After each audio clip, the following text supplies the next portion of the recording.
Yeah, I got friends who wanna catch up on old times, but that just makes me feel ashamed to be me.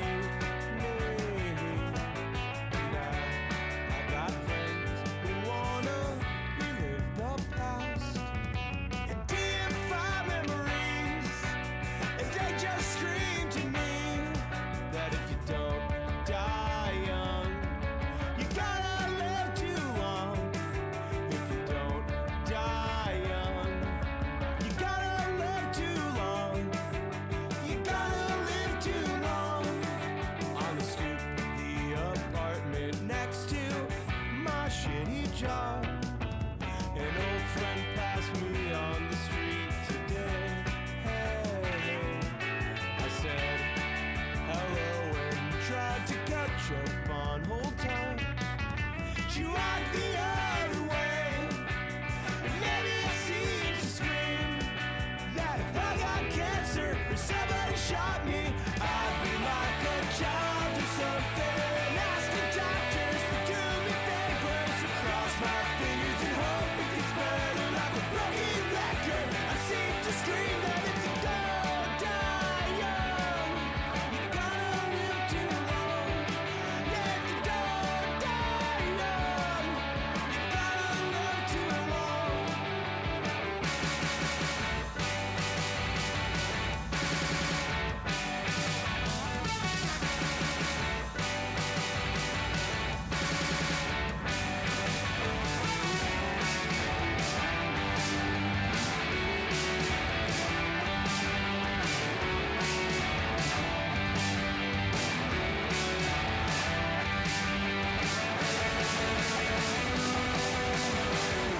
Drunk in a foreign ocean and trying to wrap my head around problems, and all my bitterness just seemed passe. Because I realized as soon as I said it how long it'd take to swim from Jones Beach to Indonesia. And maybe you're waiting on a call from me. And maybe you're working at a crowded restaurant, and you know what he's got a life so fucked up you don't know what happened. Just like you saw me working at some restaurant in Paris, 'cause my life was just so fucked up, and I don't know how it happened.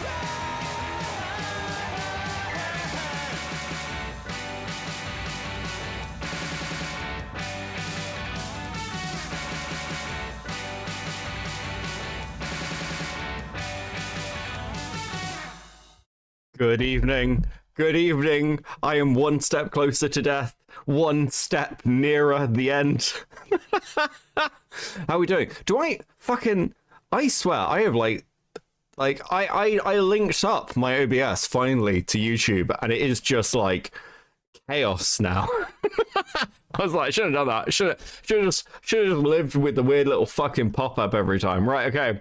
What are we doing? Thank you guys so much for the donos already before we even started. Rage with the 10. Oof, 50s are brutal. Happy birthday, Crabman. Thank you, buddy. I appreciate it. MLS, thank you. Nice to see you. Happy birthday. Thank you for the 20. And Kite Rides with a 2. Congrats on making it this far. It has been an effort. This stream's going to be fairly chilled out, I think. I'm going to go hang out in the now recording server a bit and like let people call in and hang out as we go on. Hey, Chris, thank you for the 999 pox on your old decrepit life. So true, bro. So fucking true. Does everyone like the new video, by the way? I'm really pleased with it. There's only one bit that I'd fucking change, and it's my fault entirely. I probably wouldn't spend 4 minutes reading a fucking psychotic fan fiction, but I think it came out pretty well. I'm pretty happy with it. I do need to test something just quickly. Okay, cool. Right, that doesn't. Why would that be? Why would that be muted? Why would that be muted on like another fucking channel? What sort of gayness is this? I've also been sent a birthday present from Beetle Pins. So let me get that up. Hold on a second. If my Discord wants to work, that'd be just great. just come on, Discord, wake the fuck up. Right, okay. Let's put you either. Thank you, Beetle. Like a little hermit crab. That's cute. He can stay there. A birthday hermit crab. Carl with the happy solar rotation. May there be many more. Thank you for the 2. Rocky with the 5. Happy birthday. Yesterday was my birthday. We're getting older together. New video was great. Thank you. Yeah, I'm really pleased. Max's editing is just like knocking it out of the fucking park. Like it's fantastic. So yeah, it's very pleased. It's been a fucking wild year, right?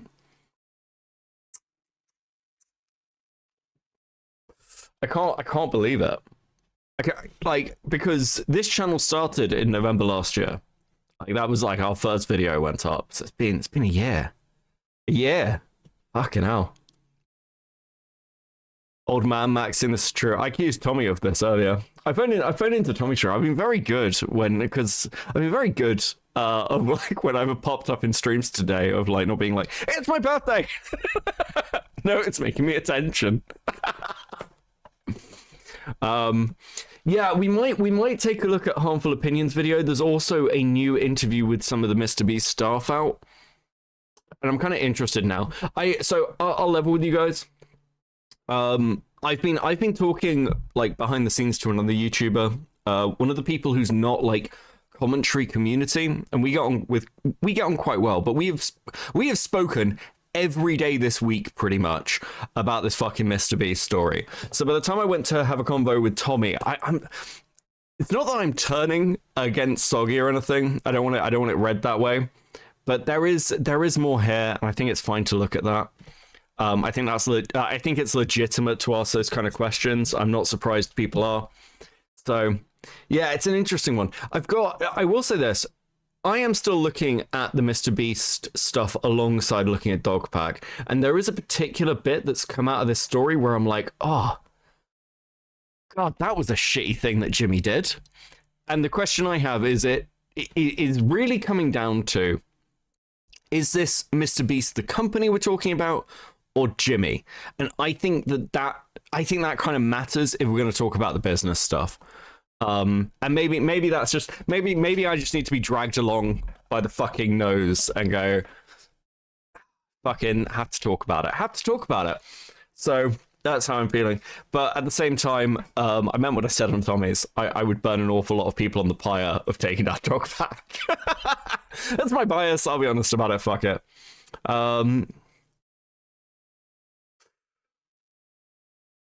I mean, like, look, I think I was saying this to my other video essays friend, and it's that's not like a humble brag. Oh, video essays friend. I just don't want to name him. It's really interesting having made a couple of video essay type things, watching people react to video essays and critique video essays. I think it's kind of fascinating because there's stuff in this, like with the flight stuff, where I can see that as like a skit, as a bit. And I'm like, I understand why that's there, but I also understand the criticism of the framing. So I don't know how I feel about it yet. I need time to digest. Like, Harmful Opinions is somebody who I've had a lot of respect for a very, very long time. So kind of critiques from him is something that I'm just naturally going to take quite seriously.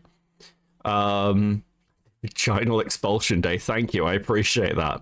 What's the problem with Mrbeast? That's the problem with the Mrbeast drama. It's hard to tell what's before or after he was a company or him as a person while in the company. Yeah, and the thing is, you know, we keep pointing to people like James Warren, LaCroix Hill, and you know, these are people in management. They are decision makers. Jimmy is not sat there every day going, "Bring me every decision you're going to make." It's just not the reality. So yeah, looking at that's going to be, I don't know, a chore. It's going to be a chore.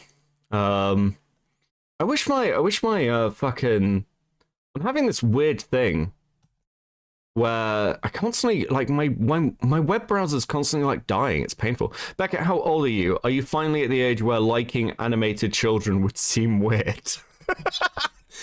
Isn't that every age? Like what?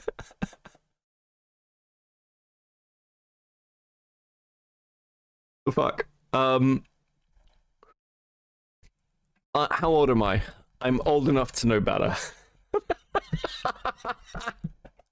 That's what we'll do. I'm old enough to know better to be doing any of this shit.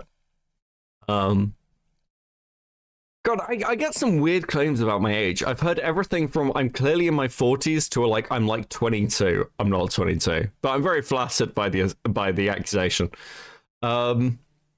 Jimmy entangled himself thoroughly into the Mrbeast as a brand. Yeah, it is really difficult. Also, I mean, one of my original kind of takes was Dustin reached out to Soggy and started talking to him. That doesn't seem accurate to the timeline.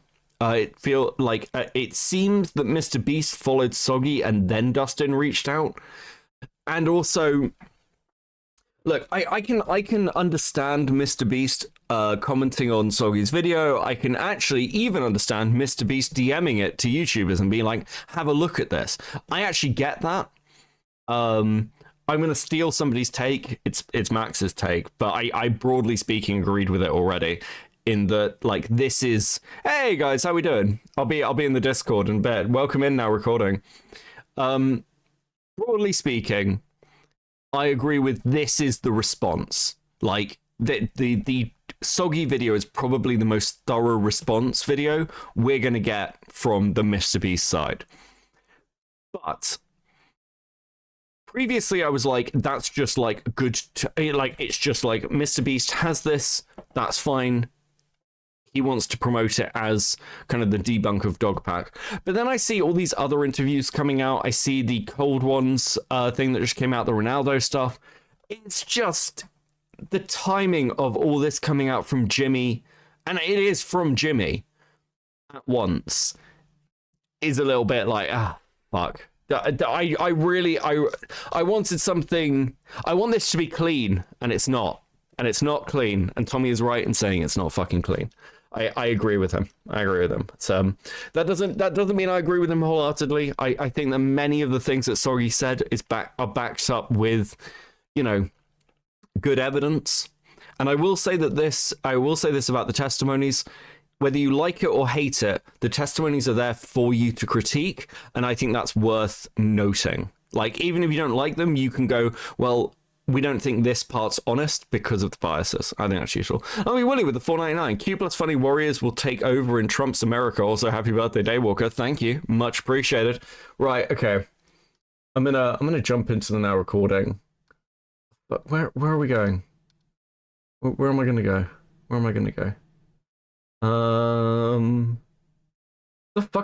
What the fuck is tier 3 hangout only? I've never even noticed this channel before. I'll throw myself into the host room. Becca, I can't drink alcohol. What tea should I have to celebrate? English breakfast is the best tea. Earl Grey is a close second. Chamomile if you're sleepy. Hey, Core. How you doing, bro? Doing fantastic. Happy birthday. Thank you very much. Much appreciated. Anna Beavers. Yeah. Why I'm here, Matt moved me. You sound half asleep, bro.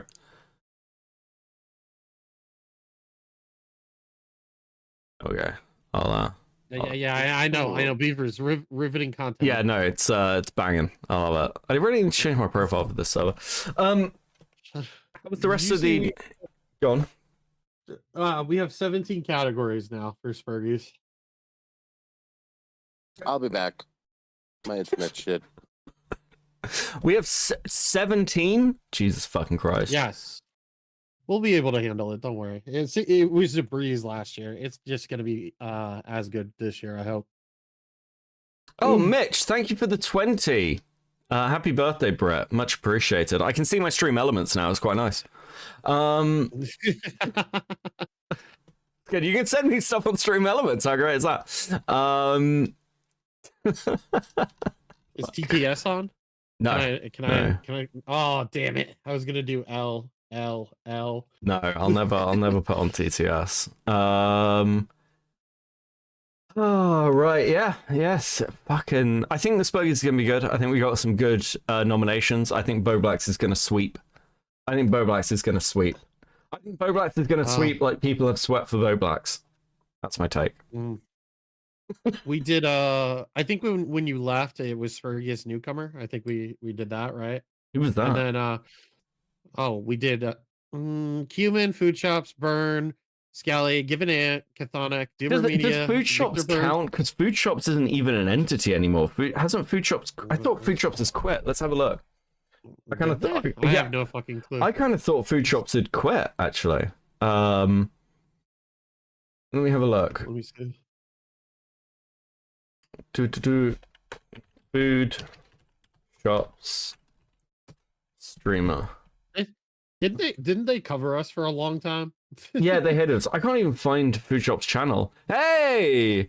Anoni's Moose with the 9.99. Yo, we share a birthday month. Hope you have a great birthday. Thank you. I appreciate that. I appreciate that very much. Like, yeah, no, I've had a good birthday. I'm I'm fucking. I got Stalker. Stalker 2 is really good. I'm really enjoying that. That's always nice. Video's done well. So it's what more could I ask for? I haven't had cake. I never do cake. Is that weird? I feel like that might be weird. Well, what kind of cake do you prefer? Do you prefer regular cake or ice cream cake? Or I really like cheesecakes and I really like red velvet cakes. Okay, gotcha. See, I'm just a vanilla guy, and that's all I have. So, I don't like chocolate. That's the one thing I don't like. That's why I can't have red velvet. I'm weird. I don't know. I just like the fact that it's red. I don't really like the taste of cake that much. It's moist. I like a moist cake. It's the color of your enemy's blood. Is that what it is? No, I just like the fact it's red. I'm just like, that's cool. It's not like an artificial like fake red where you're like, oh, we'll do this to like kids' spice. It's like, no, it's just red velvet cake. Happy birthday, adult minor from Cool Anime Girls. Thank you for the 2, much appreciated. See, Xylee agrees with me. Xylee, who I would never attack in any way, particularly on a member's stream. Oh, by the way, we amended the Spurg Awards list, and Xylee's in every category. So good luck, Xylee. You're not avoiding it. Not this year. Oh my god. Yeah, no, I don't know. I was just talking about the Mrbeast stuff. I went to talk to Tommy. I jumped on his stream. Tommy C? Yeah. Tommy was wait, is he on Kick or something, or is he like on no, his main channel? He was live on his main talking about the Soggy vid. Oh, okay. Fucking, I didn't see. What was it? What was his name? Not Doomer.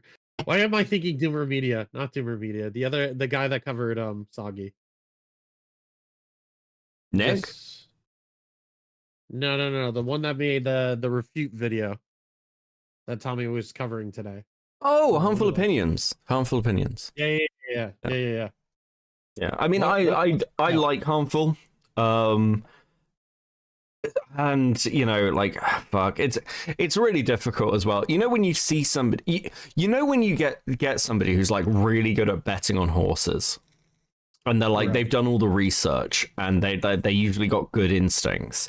Harmful's like that, where I'm like, now there's one thing like with the disclosure stuff, of the flights and things, it's worth pointing out that this is going to be the way Harmful thinks about things, because when we're talking, like, Harmful's sort of core thing is talking about games media. Like, that's like the baseline. And that the whole Gamergate drama is essentially began as ethics in games journalism, one way or another. You can argue like it was anti-feminist, which, you know, based, but at its baseline, it is journalists are, for one way or another, incentivized by games developers and games publishers to give favorable reviews, which is true. And I get the impression Harmful is looking at Soggy stuff in the same way, that there's sort of like an incentive there of, well, we'll fly you out, we'll take care of you. And then it's kind of like getting like at a games release. Occasionally they do like retreats for reviewers. So you'll review the game and you'll get to like hang out with the devs. You'll get cool merch, that sort of thing. Bradley A with the 20. Happy birthday to my favorite Brit. Go get some Guinness or whatever. And unless you're 50s like me, then you're not old. Thank you. I appreciate that. I appreciate that very much. I feel my age even if I don't act it. We'll put it that way. Hang on one second. I'm gonna tweet out your stream just to make sure we get everybody in here. Total Nick Anderson victory from Queen. I think, like, again, I've never been somebody who's had any problem with people like challenging a position. I think Nick Andrews is an interesting one because like he's come up like a lot because he's been tweeting an awful lot. I think Nick Andrews needs to be less Spurgy, but like that you know, people can have criticisms of people's positions. Though again, Nick Andrews strikes me as somebody who's a bit of a dog pack dick rider. That's my impression of him. If I'm wrong, then I'm wrong. But or at least like a anti Mrbeast crowd. And it's like I just want somebody without bias, and I think that's why I'm going to be more receptive to somebody like Harmful Opinions, because I don't think Harmful Opinions has like a bias in a particular direction. I think Harmful's going to be, because I don't think he cares about the story. I don't think he's invested in it in any direction.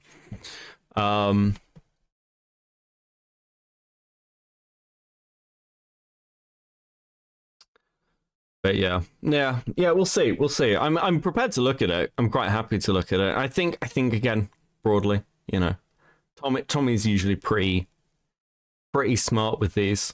I think my big thing as well is my biggest concern, and again, just wearing my bias, is I don't want it to be, well, nitpick Soggy's video and then that's used to exonerate Dogpack, because that will be the play, and I am fucking like, fuck that shit. Thuman! Thank you. I appreciate you. Warhammer stream Wednesday. I need to lore dump. I was actually thinking of going over some like Trench Crusade stuff. I've been watching a load of lore on that, and that's pretty interesting. So I do want to talk about Trench Crusade at some point. There we go. I just tweeted out and fucking posted in the now recording server. Just want to make sure you get as many viewers as possible. I actually didn't, and you deserve it. Yeah, I actually didn't tweet out the fucking Discord out the stream. In my server. Fuck, I should do that. Yeah, well, listen, it helps. I just fucking I feel bad when I spam people. Stream. Listen, I feel the same way, but at the same time, like, they even tell you this about like YouTube, right? Like tell them to like and sub, because honestly, you don't even think about it when you're watching the video, you know? Yeah, it does. It has an impact. You just want that little cognitive play. Yeah, be like, hey, by the way, don't forget to do it, because guess what? I'm here and I need it. Oh, that's interesting, Thuman. Can you link that to me? Sorry, Korean mukbanger drama, which is pretty interesting. It's basically it's a good way to put that fucking drama. It's fucking insane. Like this Korean mukbanger basically got blackmailed over the fact that her boyfriend was abusive. It was really weird. Wait, what? Yeah, it was fucking wild. Like the fallout's been insane. Like the Korean government's like, I think they're trying to bring in a new law. They brought in a new law where if you use your YouTube channel unethically, they can take your money for it. Which is wait. So does that mean Johnny Somali would be like ultimately fucked? Well, he's not a Korean citizen, but like, yeah, it's interesting. The fallout from that's been pretty interesting. Man, how did you get in here? I was just chilling. Somebody dragged me in here. What the fuck? Somebody checked my thing. I didn't do it. Matt did. Matt's throwing off the show. Welcome to being live on Cope and Seed, Sluggins. Yes, Sluggins. Yes, Sluggins. You're right. Oh shit, Simpman. Sorry. 40K. Fucking listen. I'm tired, and you all blur together. You're all the same Spurg to him. All right, get Bosses back don't in your even- VC. Arcade with the 10. Just popping in to say happy birthday. My oldest is celebrating his 16th, so I won't be able to stay long. But I hope you had a good one so far. Thank you, and I hope your 16-year-old also has a great birthday. Best day to have a birthday. Alpha Russ with the 5. Happy birthday, Beckett. Much appreciated, guys. Thank you. Thank you. And like, yeah, no, it's pretty cool. Like, I don't really do birthday streams traditionally, but like this year I thought, fuck it. It's been a good year. I'll treat myself to a low effort chat shit stream. Yeah. Bring out the bottle. Start a drinking stream, Beckett. I want to see it. I was thinking about it. I've got like I do have alcohol in the house, but like I was going to, and then Matt came on and was like, Nerdy John's doing a drinking stream, and I was like, maybe I won't do a drinking stream then. No, I like Nerdy. I did an interview with Nerdy the other day, actually. That was pretty fun. Yeah. He invited me on, and we had a chat. So that was nice. So what Did you go on K-Hawk's podcast? No. I don't think I don't know if I've ever been on K-Hawk's, actually. Oh well, good luck. She asked me, and I said no several times. I just like, I don't know. I did a Nerdy interview ages ago. So that was fun. Yeah, fuck. I'm trying to think like how many people have like come and gone even just in this year. Yep. There's been a decent amount of people, but we're still here. We're still surviving. Now recording is always recording. Now recording will never die. Oh, bro. I thought we were gonna die in what was it, September? Yeah, I thought we were actually I thought the podcast was done. And then a certain somebody had to tweet out and be snarky. Well, like, yeah, I mean, unironically, like, we should. I'm kind of grateful to Maggot. She revitalized a lot of kind of the feeling, you know. Yeah. Thank you, Gilded. Much appreciated, bro.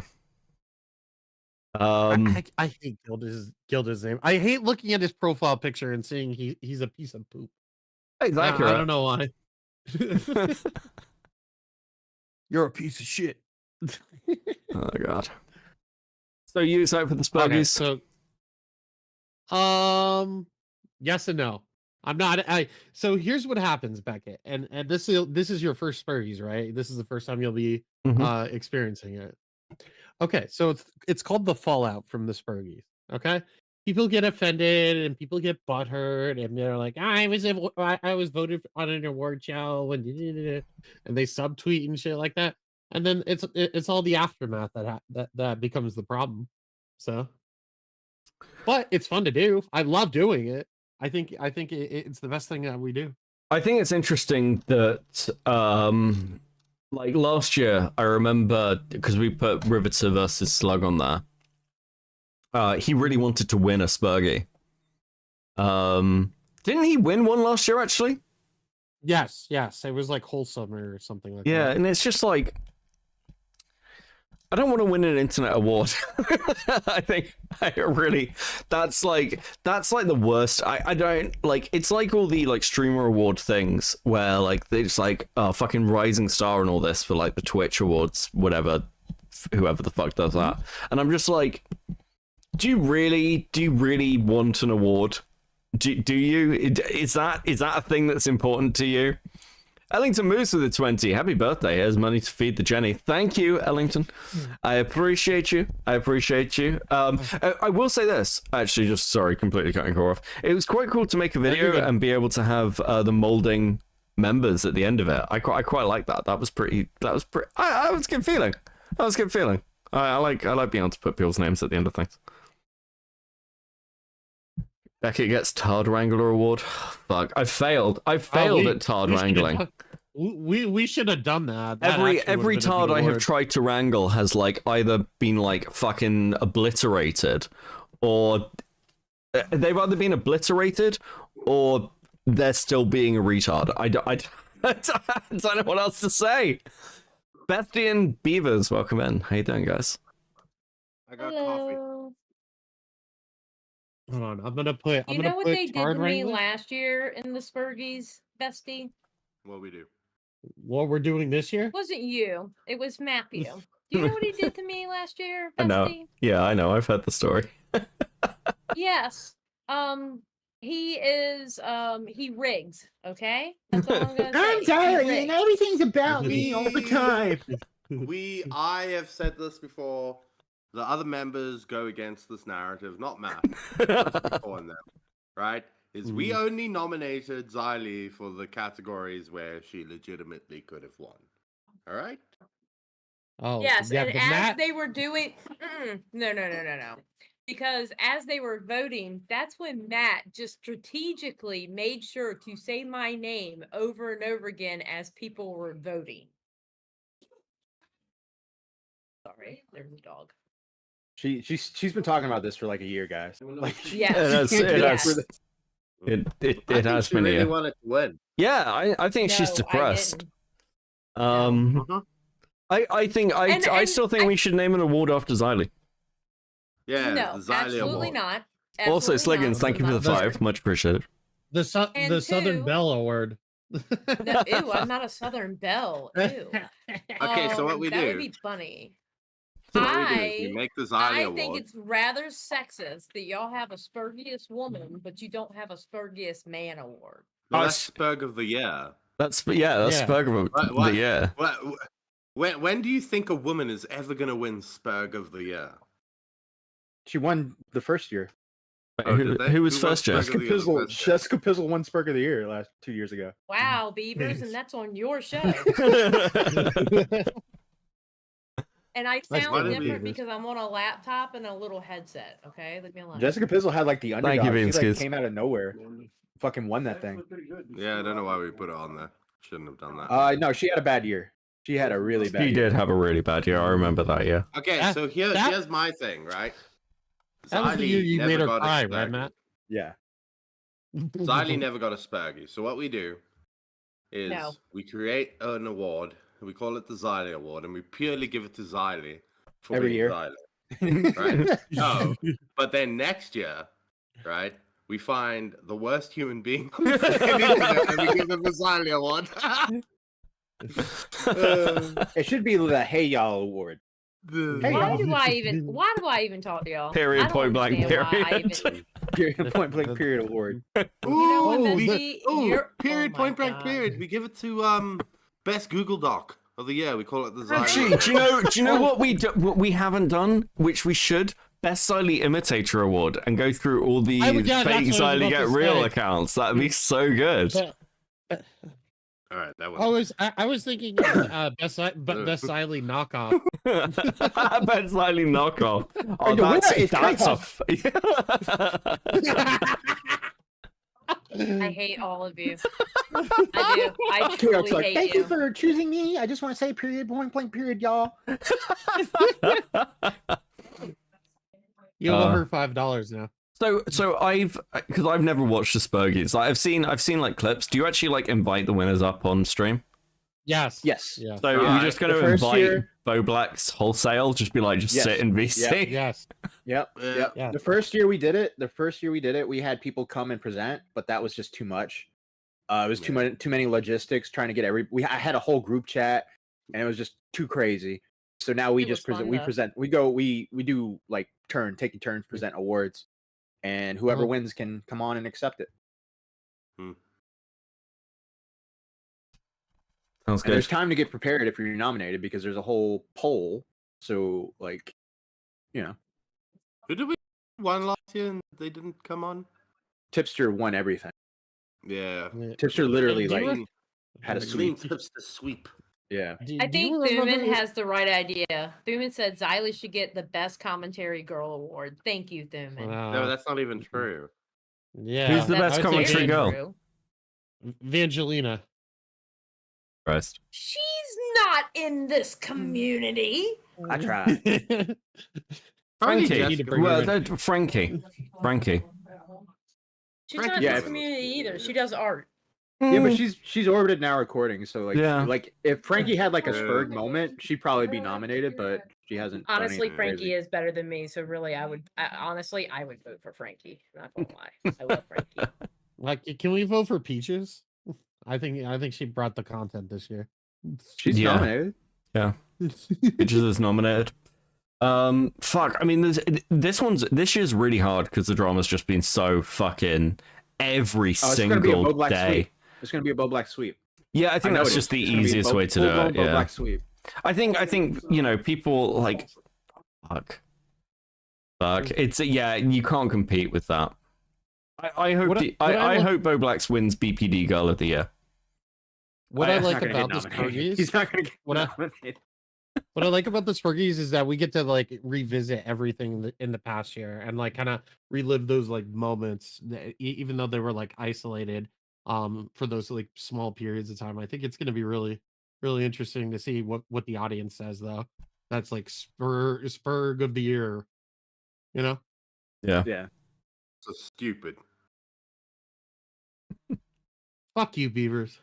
They are vote for like Matt's right. It's gonna be a fucking Bobby clean sweep because all they see is Bobacks and they go, yeah, Bob. I like the clean sweeps sometimes, but there was a really cool moment where remember last year where it was like really close between Michael Alberto and Salvo. Like it was like literally like 49 to 49, like 49.4 to 49.5 or some shit like that. It was And insane. weren't we trying to convince them to vote for Salvo because he would actually come on and accept his reward? Yeah. And it was like the whole evening we've been giving it to like Tipster who was never gonna show up. yeah. And then like it kept going back and forth. It was great. So who do you want to come on and I just cameo? wanted to, Oh, go on. No, go on, Zali. okay, I just wanted to pop in and say happy birthday to the bestie. I hate now recording. There should be a Spurgiest Man Award, and I love you all. Goodbye. Later. Peace, bestie. Bitch. We're gonna add a dumb hoe award. We're gonna call it the Zali Award. Well, okay, actually, I've got a question. What story did we not talk about this year that you guys wanted to? What? What story did we not talk about this year that you're like, oh, I wish we'd covered that? I don't know. I don't think it wasn't this year wasn't very like we had a huge start when it like this year was the year for commentary, not the year for Spurg drama. Like this was like the I'm Alex, the Mama Maxes, all that stuff. Like that was like huge. But like for Spurg drama, it was kind of quiet except for the Magnetar stuff and a few other smaller dramas that were happening. So I don't know anything that we should have covered that we didn't. I don't remember. I don't really remember. I think it's interesting watching like in the last like week or so, like Nick kind of talk about us just briefly on Chuds and like where like now recording sits. Because I think one of the like mistakes people make around NR is like, well, this is a commentary podcast, but it's not a Nick Diorio or Baited or like anything like that, and it's never tried to be. So it exists in a like very particular place. I think like Nick referring to it as like the filter is probably a good way to put it. Like it's never tried to be more. I see us as kind of like how Tommy C is in commentary. Tommy C was a regular streamer who would interact with a lot of like small content creators that would come onto his stream. And then every now and then one of those small content creators would just blow up. And then now they're just massive, right? So Tommy would see people coming below him and then like jump above him. And I think that's what Now Recording is. There's a lot of people that are like kind of like in the grand scheme of things below us, but when they jump, they're not equals. They go above us. And we kind of like watch them go up. And I think it's fun to see that happen a lot. The fuck has ever jumped after coming on Now Recording? D-Max, what are you talking about? Also, somebody with the two, happy birthday. Glad to have you on NR. Appreciate it. Yeah, D-Max is doing super well. Yeah. I'm not saying doing really well. I'm not saying like people came Well, on I'm and doing we were well, like the yeah. I'm not saying people came on and we're the reason they jumped up. I'm saying like there's people that are below us, right? And that are trying to grow, and once they start growing, they jump above us. Is what I'm saying. Like we've always been like, you know, level. Like we've never like jumped because we can't, because there's too many of us. So we don't have like that independent mindset where it's like, oh, I'm going to stream every day, or I'm going to do this, or I'm going to do that. My question to you is, who the fuck has ever done? The only person that's ever come on our stream when they were like lower and then they grew, right, because of their own effort, is Frankie. But she was already popping off in the algorithm. I've already said, this is the second time I'm saying, I'm not saying people come onto our stream and then grow. I'm saying we're like level and there's people below us, and then when they start to grow, they jump above us. I'm not saying they came onto Now Recording and jumped. Yeah, but what I'm saying is there's nobody I've interacted with while I was on Now Recording that ever got big.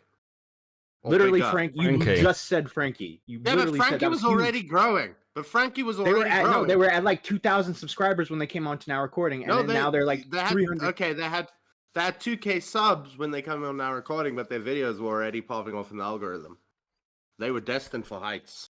Queeman was smaller. Queeman was smaller than us, and he jumped ahead of us. I'm saying like there's people that are smaller than us. We stay level. They go above us. That's what I'm saying. This is not a brag, by the way. I don't like you're taking this as I'm bragging. This is we don't grow. This is what I'm saying. No, I'm saying it doesn't fit the thingy because I'm saying the opposite. Now Recording, right, is where if you get covered on Now Recording, it's normally not a good thing. It doesn't end up well for you. Am I being retarded? No, he's missing.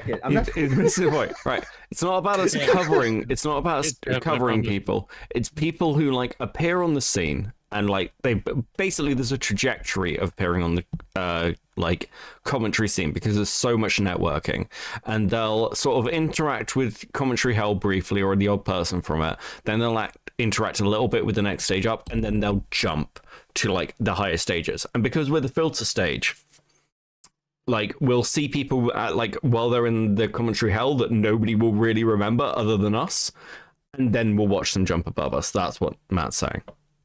Yeah, that's all I'm saying. I'm saying like we stay here and we keep watching people go above us.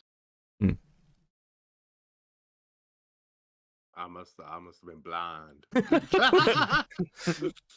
All I've ever seen is 99% of the time if Now Recording covers you. I mean, but unironically, like commentary hell forever. Or unironically, I think being part of NR's helped me. Like definitely, I think that's undeniable. Yeah, he finally admits it. He finally admitted it, chat. He finally so many times. It wasn't up the whole time. My argument was Beavers just to get Beckett to admit that he grew from Now Recording. So true. All right, and now we're going to take him to court. What are you gonna do? Sue me for like half my sub count? Like we're fucking talking about like an ex-wife. Yeah, we're like an ex-wife. We're gonna be like, he would not have been able to build this massive company if it were not for us. Do you know what I do love about kind of this year though? One of the things that's really proved is that sub counts don't matter. Like you can like it doesn't matter what Nick's sub counts are. Yeah, it's all about views and impact. Because it's not even like your own direct views. Because like, it's not even your like own direct impact. Because it's things like Queeman going on chuds and like taking hits at Bo Blacks. Like that doesn't seem to have like had a massive boost to Queeman's sub count. But like Queeman is like a key person in the takedown of Bo Blacks, right? So I think like your impact is like why people know you. Like a lot more people know Queeman than a sub to Queeman, or even watch Queeman on a regular basis. Yeah. I noticed grinding. Oh, can we please stop calling him Quee? It's fucking so weird. Yeah. It's so weird. Oh my god. I noticed that the new brag, right? It used to be your subs. You used to go, oh, I got this many subs. Well, I got this many subs. Now it's, oh, I got this many concurrent viewers, and you only got 20. So fuck off, bro. You know, that's the new brag. I saw fucking Milltown's best. It was the most cringeworthy shit I've seen in a very long time. He got into an argument with someone. I think it was one of the guys from Commentary Hell, I think. No, it was with Huggy, right? And he was like, yeah, I've got like 100 and whatever concurrent viewers. Huggy, you go fucking stream to your like 40 concurrent, buddy, blah, blah, blah. And I'm like, homie, you're both in the same. There's no difference between a guy that gets 40 concurrent and a guy that gets 100 concurrent. There's absolutely no difference between the two of you. Yeah, it's right? just, it's kind of like, yeah, it's I hate the fact that everybody like, I got 100, I got 200, oh, I got 300. Like you're not nothing until you pull 1,000. All right, none of us are nothing. You got us, right? You've got small streamers, which we would be included in, and even the guy that gets. Okay, maybe there's a difference. There's a difference between the person that can get like 40 to like 100 and the guy that gets 5. Okay, the guy that gets 5 is like cockroach. But even then, the guy that gets 5, if he gets a decent topic and decent thumbnail, he could he'll pop off. He'll pop off. Yeah. So it's like I feel like we're all probably on like an even it's territory. all the same then. Yeah. So then you've got all of us that get like 100 to maybe like 200, right? Mm-hmm. And then there's not really an in between over there. Then you jump up to like Chud levels, right? Yeah. Chud, Tom. Actually, no, I would say it goes us. Then you get to about Tommy levels where your baseline is about 200 to 300, right? Yeah. And then you get a step above that is you get like the Chud level, which is like 1,000. close to 1,000. Yeah, his baseline's about 11. Right? And then I'd also include in that same area with like Chud would be like whatchamacallit, like lyrics. Yeah. And then I'd maybe put lyrics like a little. Lyrics is lyrics get like 600, 700 going. Yeah, he's like right there. it depends what he's covering. It depends what he's covering. Oh my god, guys! I'm trying to fucking collate people into groups over Now here. you know how I feel, Right? Beavers. Listen, when I just Beaver- fucking 10 minutes ago, when I was just trying to Beavers explain is like, something listen, simple, I'm and then you trying started to- arguing with me. I'm trying to work out who to put on the trains. Can you guys let me just work out who to put on the trains? Yeah, I don't know. I think you're sort of like, if you're not doing this professionally, if this isn't your job, then like 100 to 200 is like fine. I think it's when you're getting like when you're sort of like pro, you want to be 5 to 1,000 for like smaller commentary. And then, you know, when you've got the bigger levels, when you're talking like, you know, people like Medica, where you're like, you can expect 20k a stream. And then you've got like the higher levels of that, where it's people like who, Destiny, and Son, and all those guys. Yeah, where you're just like getting like 100,000 concurrent. But I mean, also, I think you just push forward, and the thing you've got to remember is like how long some of these people have been doing this. I mean, Chud was talking about the other day, he's been doing this 5 years. You know, as his primary thing. Yeah. This is, I've only really started to take this seriously for like the last year. That's it. Before that, I was just like pissing around. I think it would be fun to be like a streamer to like 100,000 or like 10,000 people. I don't think that'd be fun. Do you know, this is really weird. Like when Medica started doing kind of like his Medica in the morning streams, he really liked it because there were like 300 people in the chat, and he was like, I can actually read chat. How great is this? Yeah. I think there's like, I really enjoyed Now Recording when we had like 40 people. I thought that was like fun because I felt like I felt like I could just say whatever I wanted. We can still do that because like, but you haven't got the same eyes there is like on that you. pressure that like pops up when you get like to like 100 to 200, where it's like, I'm nervous, you know, like it's just like subconscious. The thing is, it's kind of like when we were getting 40 viewers a stream or less. Yeah. I could say I still do it, but like you could say whatever the fuck you wanted to, and it would never leave Now Recording. Yeah. Right. And now, if I say something absolutely batshit crazy, which you do every stream, right? Everybody hears about it. Okay, but let's be clear about this. I gotta worry because one day I'm gonna say something and I'm gonna get cancelled. Let's be clear about this. You realize that that's what the ecosystem was like, and Now Recording broke it, right? Because the ecosystem used to be you can sort of just say anything if you're a small streamer in commentary, and now Recording exists so that every time a small streamer says something in commentary that's like, what the fuck are you doing? There is an entire stream dedicated to being like, laughing at them, which... All right, well, yeah, but we did like Doc on the radio and those guys, like we kind of like, we were like the little stepsister of like Doc on the radio, like, we're just like, hi, you know? You know, like when Nick was like, oh, Now Recording is like the the filter feeder, right? Yeah. It used to be even worse, right? Because we used to be the filter feeder of the filter feeder. We used to be fucking nicking all of them, and then Doc on the radio, and then us. Yeah. We'd be at the very bottom. Yeah, we were like at the bottom of Doc on the radio, so they'd filter it. So if they were like noticeable, they'd filter through us and go to Doc on the radio. Mm. Which is also, I think, has negatively affected our model now that Doc and them have left. Yeah. I don't feel like the little Spurgs want to come on our show anymore. No, not at all. They don't. I think they're also, I think too much pressure, too Well, afraid. Are we I think what hindered- are we saying that now recording's too big now? no, it's For just what it, no, I think it is for what it used to do. for what it I used think to it be, is. probably. Yeah. You can't, if Polis and fucking White Glove, right?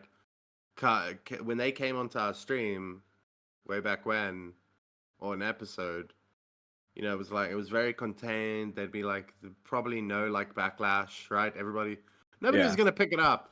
Now, if you come onto the now recording stream, one, more people are gonna see it, but number two, because there's no extra barrier. There used to be a Doc on the radio between us, right?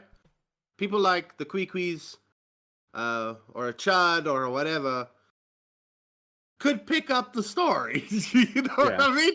Because what would happen before is when Doc and the radio and them were there, it would never go higher than that. It would be like, if Doc on the radio isn't covering it, then it's not worth it to cover as Spurg drama. Oh, Yeah. oh fuck! Just quickly, sorry. Max has a really good point. I'd completely forgotten this. We need to put Alec Gunter on an award somewhere, because actually that shit was really funny, and that's been completely washed over.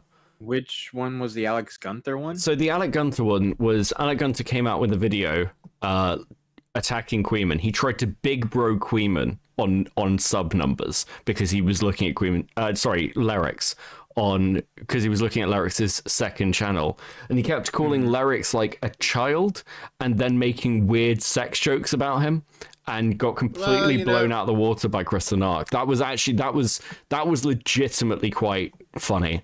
I don't even remember that drama. Yeah, no, it's definitely worth mentioning somewhere. I think Gunter should be on at least on a nomination list. I'm just saying, it would be better for Lyrics' image if he was a child, because then his choice in media Jesus would Christ. be more appropriate. Jeez. Do you think Lyrics would be good for like the what was it, the Brick Award or the Most Improved, or like he went from Yeah, I guess, actually. because he's like the Mama Max thing like caused him like he went from being a joke in commentary to being like one of the more notable streamers in the community. I give it a year. He's gonna tell us we're all fucking shit again and run away. No, this time he's gonna tell us we're all shit, and then just have like an audience who tells us we're all shit. Like, that's what's gonna happen. No, I don't have to leave this time. Yeah. Is that, by the way, it's not that hard to convince people that we're shit. Like pretty much like 90% of the community thinks Yeah, I think it's one of those things. It's really interesting watching people react to NR as somebody who's part of it, because people are like, NR is just a lot of riffing and people like kind of jokes landing badly, or like, it's really low effort, and I'm just like, yes. Yes. These aren't criticisms. That's the model. Like, these are facts. I don't think this Mitch guy ever really shows up. Yeah. Like, what? Yeah. Well, then you got people that like blame us for like they call it the now recording community. They blame us for like Leia Something and Jessica Pizzle and other Spurgs, but it's like, hey, watch Augie stream. Oh, look, a Leia Something donation. Oh, look, a Jessica Pizzle donation. Like, they've been here before now recording. They've been here before we even started making a channel. Like, they are. This is the Augie community. You're just trying to create a patsy. You're trying to put it all on us. Do you think Augie is responsible? Like, this was his plan all along. He gets to make a new audience. Yeah, I don't think he'd I don't think anyone should be responsible for their audience, but it still happens no matter what. It just happens no matter what. People blame you for like the Spurgs in your community, but no one really gave Doc on the radio shit for his Spurgs. I still want Queeman to come on now recording. I want to do an interview with Queeman. Yeah, I'm down. I think it'd be really good. I'll have Queequeg on. Can you stop calling him that, dude? You gotta stop calling him that, brother. It's so. Mitch died 5 years ago. True. I liked calling him Kuman. That was my favorite. Cumin. I thought that was his name. I thought he was doing a spelling of like Kuman. I think one of my favorite things this year was during the fucking, I can't remember what it was. It was when Queeman had like a debate with Brianna Wu or something around that time. They were fighting, and Connor came on like Counterpoints, who's like a political commentator. He like hosts a show called Counterfire with Brianna Wu. He came on Chud Logic and was sort of like talking about how he liked Chud and Queeman, and he kept referring to himself as a queefer. He was like, what are you doing? Like, nobody refers to Queeman's fan base that way, even people who don't like him. I don't know why you're doing this. Like, you're in on some joke. It was so bizarre. I was just like, what the fuck is going on? God, there'd be so many. I'll be referring to his community as the Queefs. I do think, do you know what? I think if anything, it's really interesting watching Chud and Queeman now, like, core commentary, because, like, earlier in the year, we were talking about this, like, a lot of these small commentators would try fighting with Queeman and instantly get blown out the water, because he spent time in Twitch Pass, so he knows how to debate, bro, better than any of them. And I think it's similar when people go on and talk to Chud, because people, like, I think Mrbeast followed this, are like, oh, just go have a chat on this stream like it's an Oggy stream or a Nick stream or whatever. And Chud doesn't really work like that. He's fair, but he is also like trying to like get into like the cracks of an issue. And I don't think many people are prepped for that. So it's like a really different feeling. I quite like it. I think it's interesting. I think, you know, I think it brings good content, because Chud doesn't just bring people on to glaze them.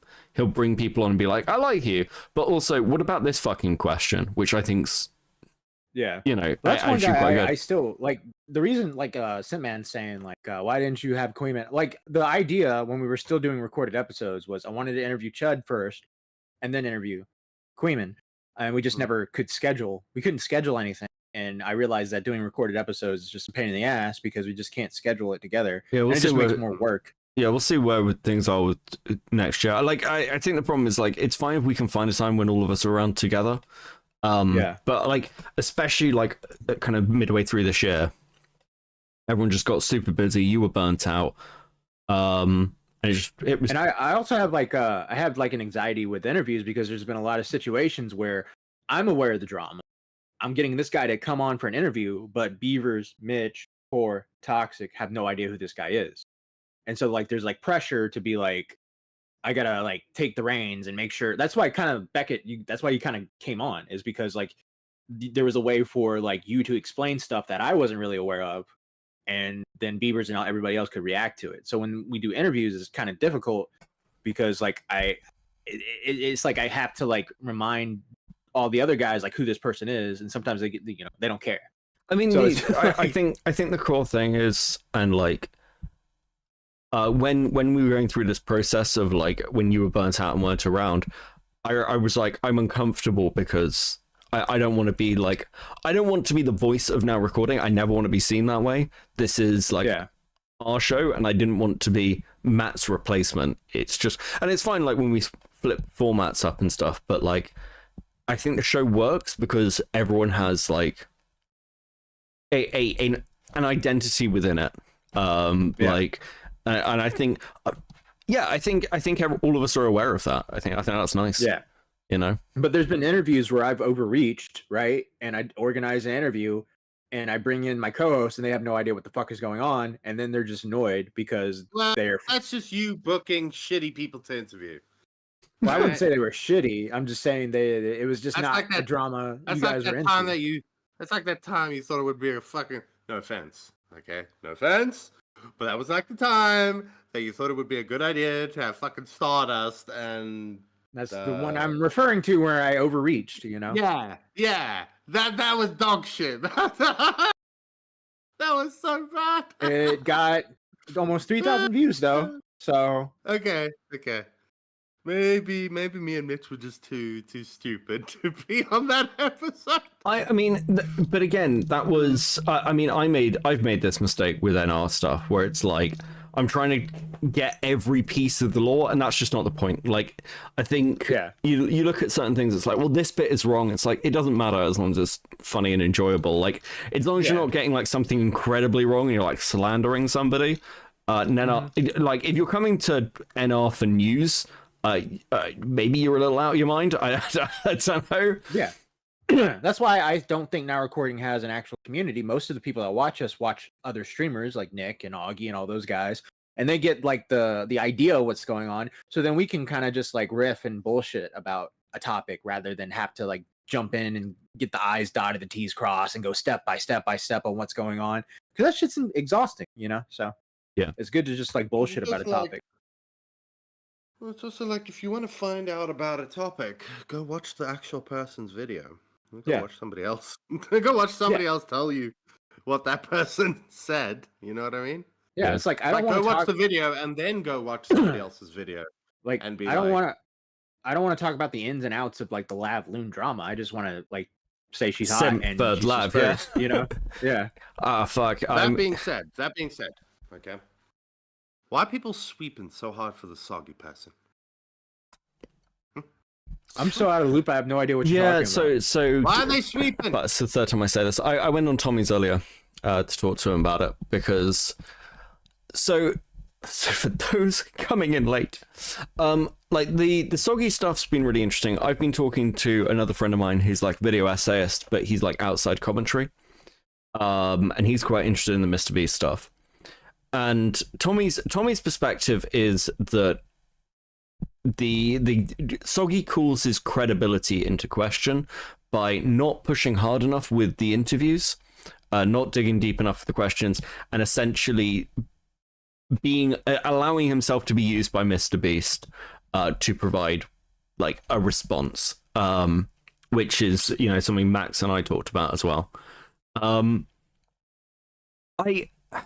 I think part of the problem is this. Like, when I went on Tommy's, it's like, well, okay, but all these things that you're saying about Soggy or about the video, this is actually the problem with this drama.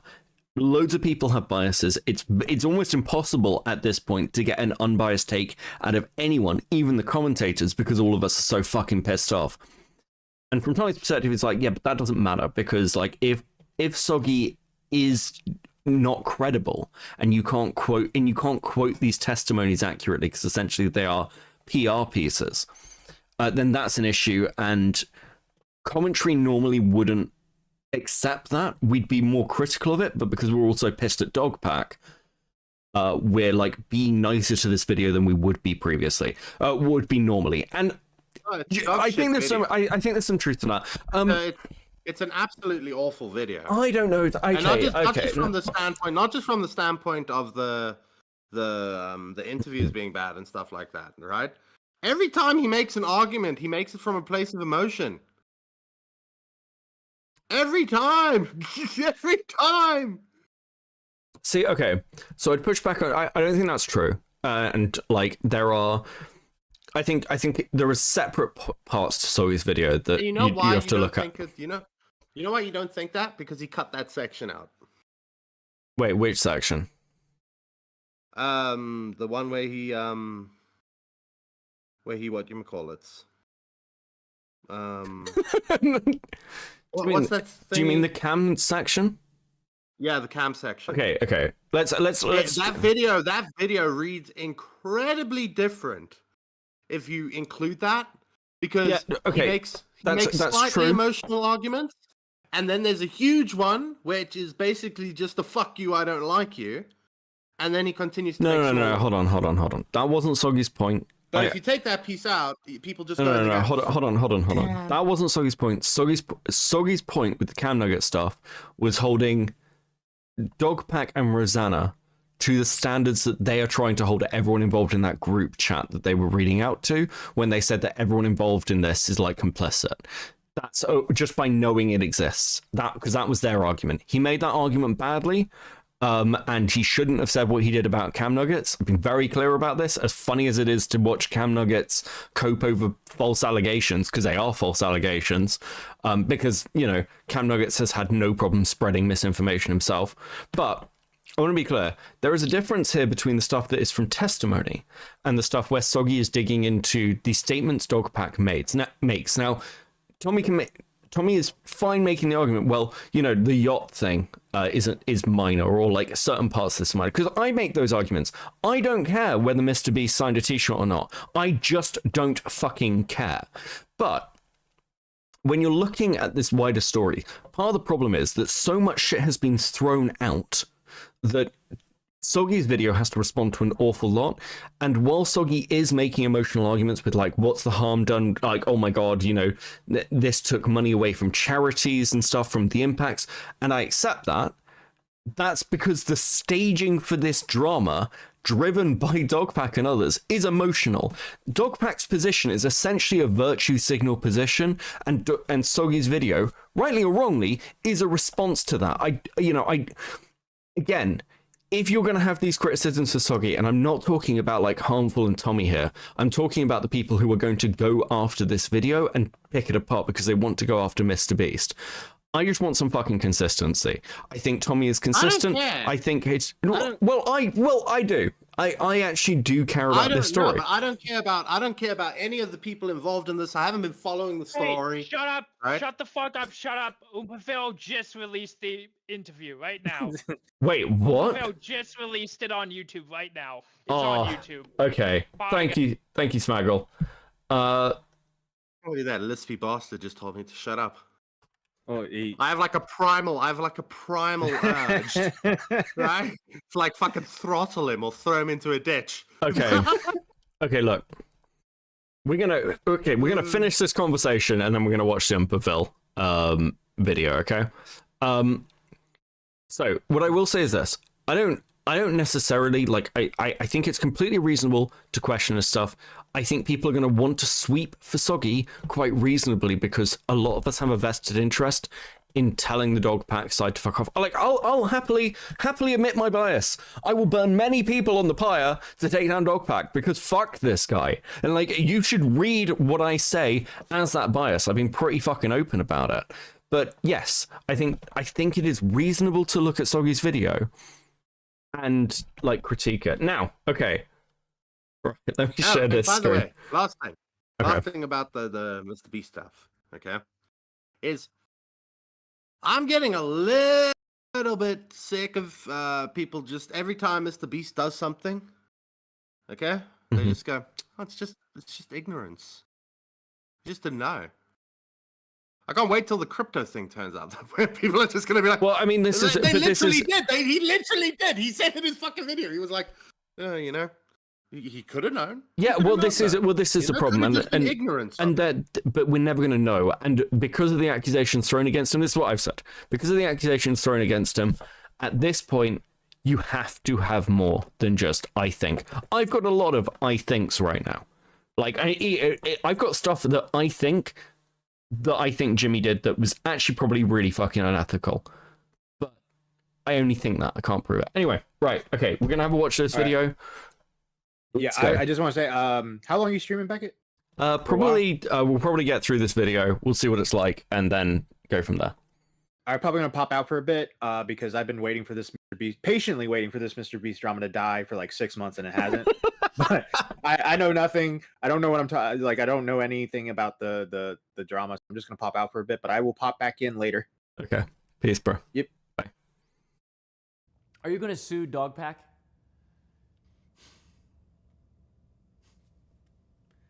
Well, Mr. Beast is currently on a what a fucking opening. Thank you, Sony, for the 5. Much appreciated. Private jet on his way to where I live in Central Texas to have a conversation with me with the intention of addressing the controversy that he has been involved in over the last few months. And I think that it is important for me to document my intentions before embarking on this risky and difficult task. I am not Scott Pelley. I am not a hard-hitting genius investigative journalist. I'm a YouTuber with a medium-sized platform. I am currently doing journalism, to be fair, but I am goofy, all right? Also, back in August, I platformed Dogpack, and out of fairness, I feel that it is important to do the same for Mr. Beast. Mr. Beast has agreed to keep an open line of communication. He'll only be here for a little bit, which is crazy because he's flying halfway across the country. And he and his team have agreed to provide us with evidence and information to give proof to claims so we can actually be as transparent here as possible. The goal of this video is not for it to please everyone or gotcha somebody. It is for this video to be a meaningful source of information. So to future me and you currently viewing, I'm sure I missed some questions, but I absolutely did my best and I stand behind the result, maybe. And I look forward to seeing the comments and criticism. Firstly, would you be willing to put your hand on this Bible and swear? Oh my gosh, you actually have a Bible? I have 2 Bibles. Are you being serious? I am being serious. Okay. I'm swearing. We're both from the South. This will be an honest video. Oh, your laptop's blocking it. Oh, whoops. This will be an honest video. You're a man from North Carolina. I'm from Virginia. The Bible Belt. The Bible Belt, Yep. exactly. I know what this means. This means it's legit. Yes. Okay. There we go. I was not expecting that. Okay. This is like legal now. It is. I can go to Well, jail. Mr. The first biggest question for me and a lot of people that I've spoken to over the last couple months is like, why were you so silent? Especially off the bat. Like, you did respond to the Ava Tyson stuff immediately, but like, you know, right after that, a bunch of other stuff came out, and Dawson's video, his first video, gained a bunch of traction. What was your reasoning for being so silent immediately? No, it's a great question to kick it off on. You actually kind of laid out the timeline there. The Ava stuff came out, and I put out that tweet. We hired the investigators to go look into it, and part of that investigation is they recommended that I not talk about drama or really do anything online because it might influence, you know, witnesses or any people they might interview or ex-employees. So it's a little unfortunate because I told them, okay, I'll wait till the investigation is over. I believe that was literally like a week before the dog pack video came out. And then truthfully, just in transparency, Wait, hold on. We might be doing this a lot. Hold on. part of that investigation is they recommended that I not talk about drama or really do anything online because it might influence, you know, witnesses or any people they might interview or ex-employees. So it's a little unfortunate because I told them, okay. I don't think that's true.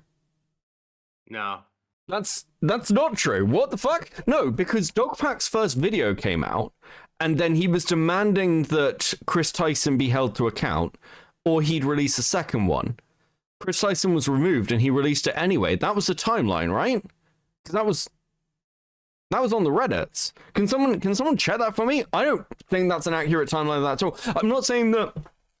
My impression was that actually, if you read into like what Chris Tyson's wife said, and like about kind of like dealing with all that, it's that kind of the corporate elements were like, everyone shut up, everyone shut the fuck up, everyone, like, you have to have crafted responses. That was the general position. So I don't know, that give me one of those interviews. I don't think that's accurate, but again, he is being asked it on the fly. Fuck it. I'll wait till the investigation is over. I believe that was. So Jimmy is saying the investigation started before the Dogpack video. Seemingly, which, again, I don't think is true. I don't think that's true. The Dogpack video came out, like, basically right after the Chris Tyson leaks. Like, it was really fucking close together. And Dogpack had enough time to give an ultimatum to Jimmy before Chris Tyson was removed. And Chris Tyson was removed before the investigation began, right? Literally like a week before the Dogpack video came out.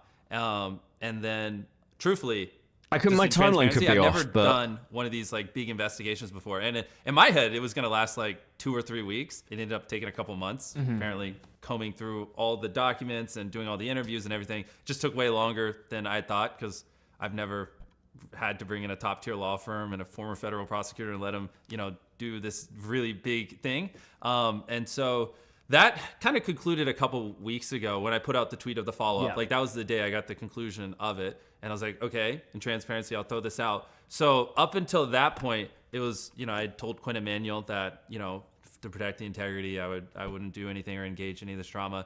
And then after that, yeah, like you said, a lot of stuff had come out between when the investigation started and when it ended. And I was just kind of like, whoa, I don't really know how to like hit this stuff. And I made like a little response video, but that's just kind of not my style, where I just kind of like put a lot of the information that I assume we're going to talk about here out, and it just felt weird.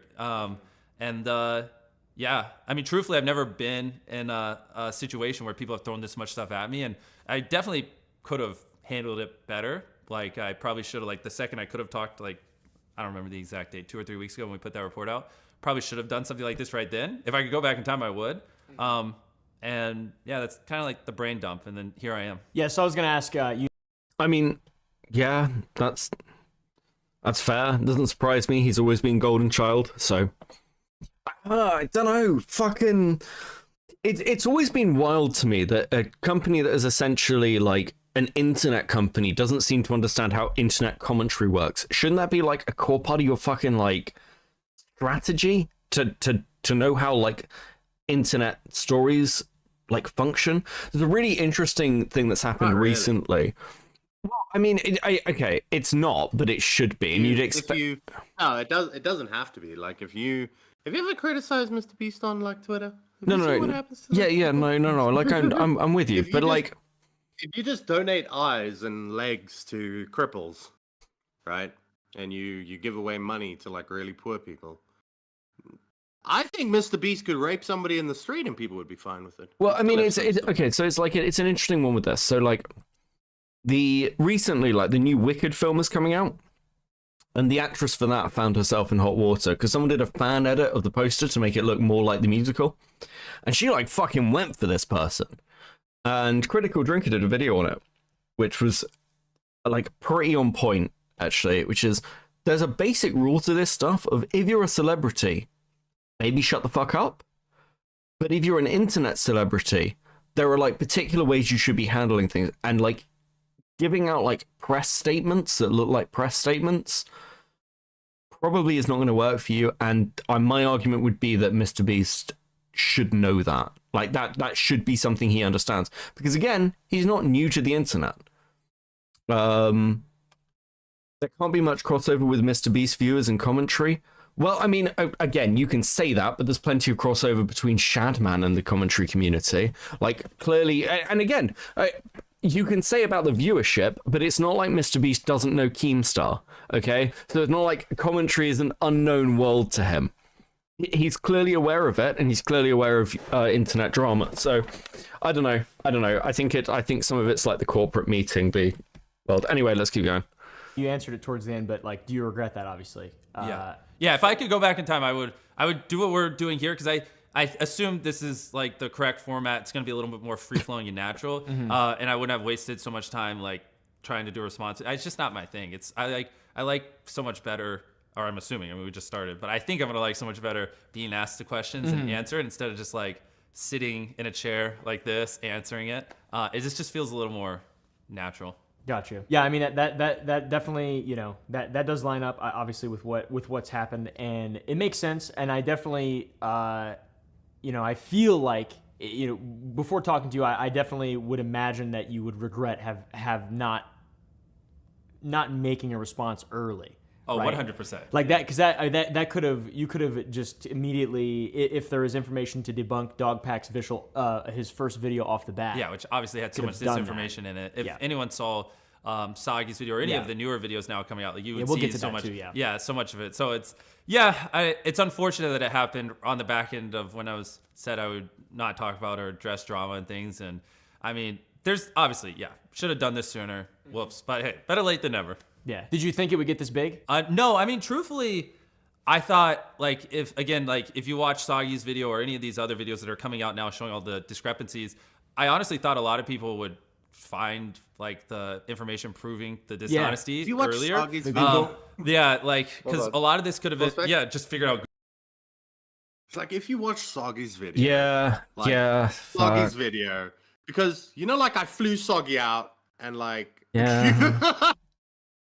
I saw. If you watch Soggy's video, I think I saw Queen in Tommy's chat being like, "Is Beckett losing this?" And I'm like, "Fuck!" Like, I have no problem taking an L, and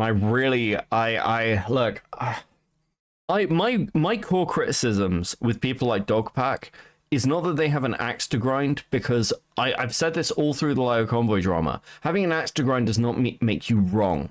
It means that you should an audience should take that into account, but that doesn't mean you're wrong. And now I'm looking at it like, if I was on the other side and I looked at Soggy's video, would I be hypercritical of it? And like, I'm like, fuck, I probably would be. Like, and I probably would be in almost any other circumstance. And again, I'm pretty upfront about my biases, but maybe I haven't controlled them as well as I would have liked to. Now, does that mean everything in Soggy's video is trash? No, it doesn't. No, it absolutely doesn't. And Soggy has things in his video that I've already stated publicly, myself, as opinions or thoughts or theories, or he has things that basically confirm other bits of information we kind of already had, but we didn't have the confirmations for. So there's plenty of things in Soggy's video which are good, but it's really hard to look at this and not be like, yeah, he planned this as his response. And I think it's really interesting. I think it's really interesting watching just even the early bits of this where he's like, I think I like this a lot more, because I really disagreed with Diorio on this. Diorio's position has been Jimmy needs to come out with response. And I don't and have never seen that as a good idea, because the only thing that happens if Mrbeast brings out a response of his own is it opens him up to that being shown to his core audience, and most of his core audience will be almost completely unaware of this drama. Sony, thank you for the gifted membership, much appreciated. Most of his core audience will be completely unaware of this drama, because they're not the commentary audience. Essentially, he can actually and could have completely ignored this permanently until it hit mainstream media. And even then, you only really need to do press statements, because the mainstream media is not going to run a story about Chris Tyson in a Discord. That's just not going to happen. There is only a lose situation, in my opinion, to Mrbeast doing a response video. But Mrbeast supporting Soggy's video, we'll say.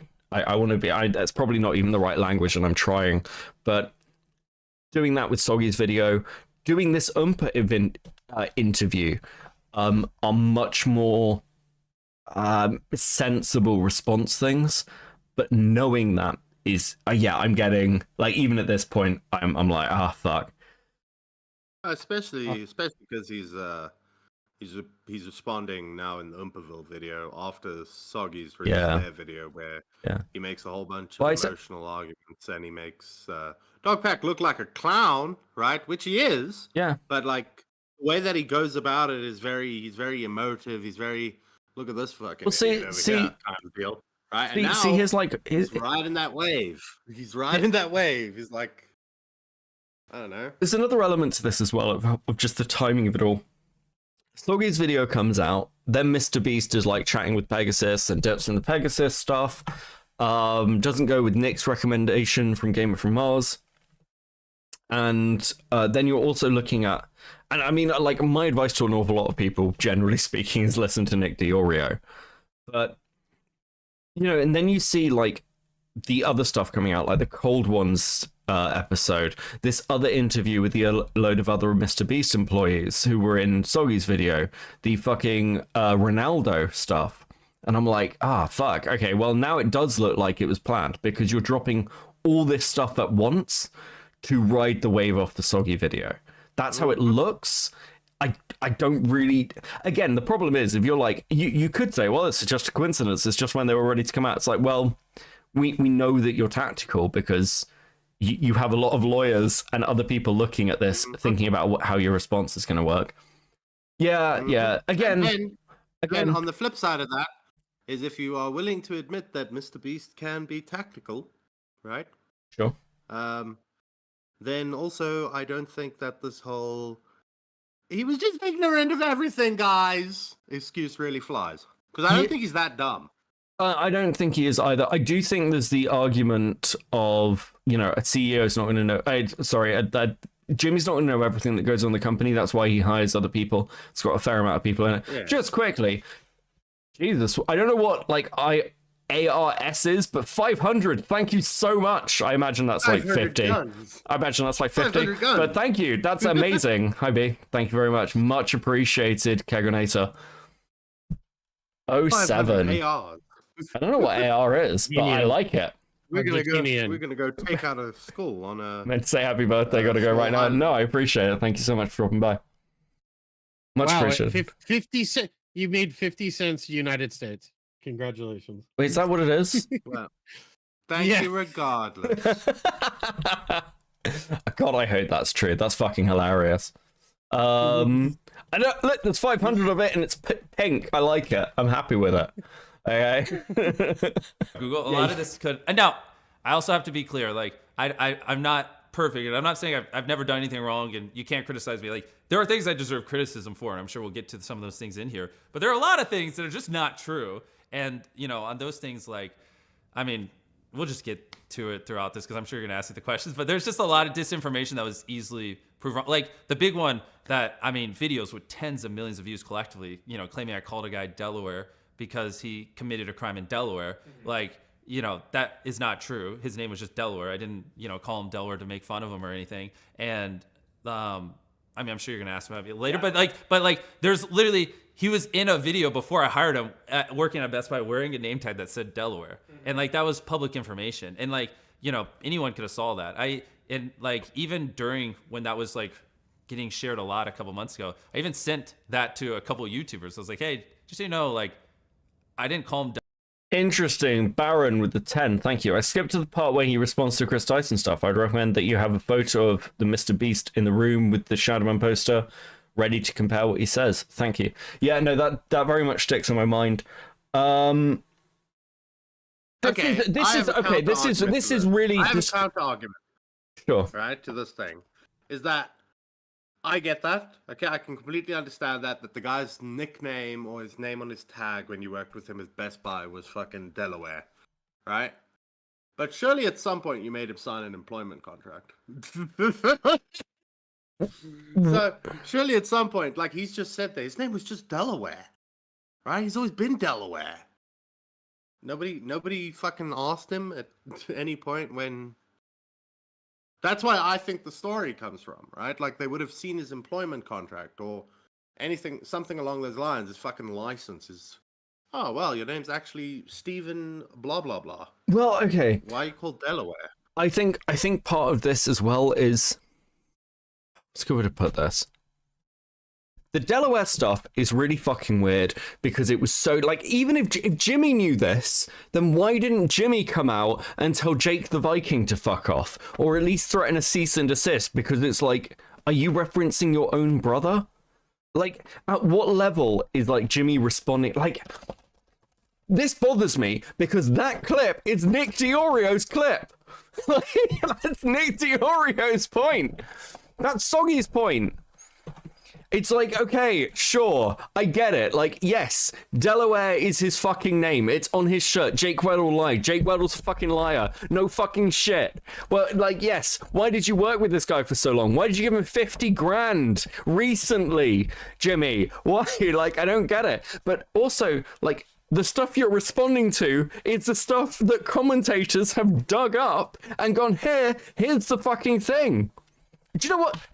And everyone fucking does this. You know what Jenny found? Jenny was going over Roseanne's video recently. When fucking Roseanne shows the Chris Tyson logs from the Discord in the Roseanne, to show how bad Chris Tyson is. Do you know where those screenshots came from? Cope and fucking save.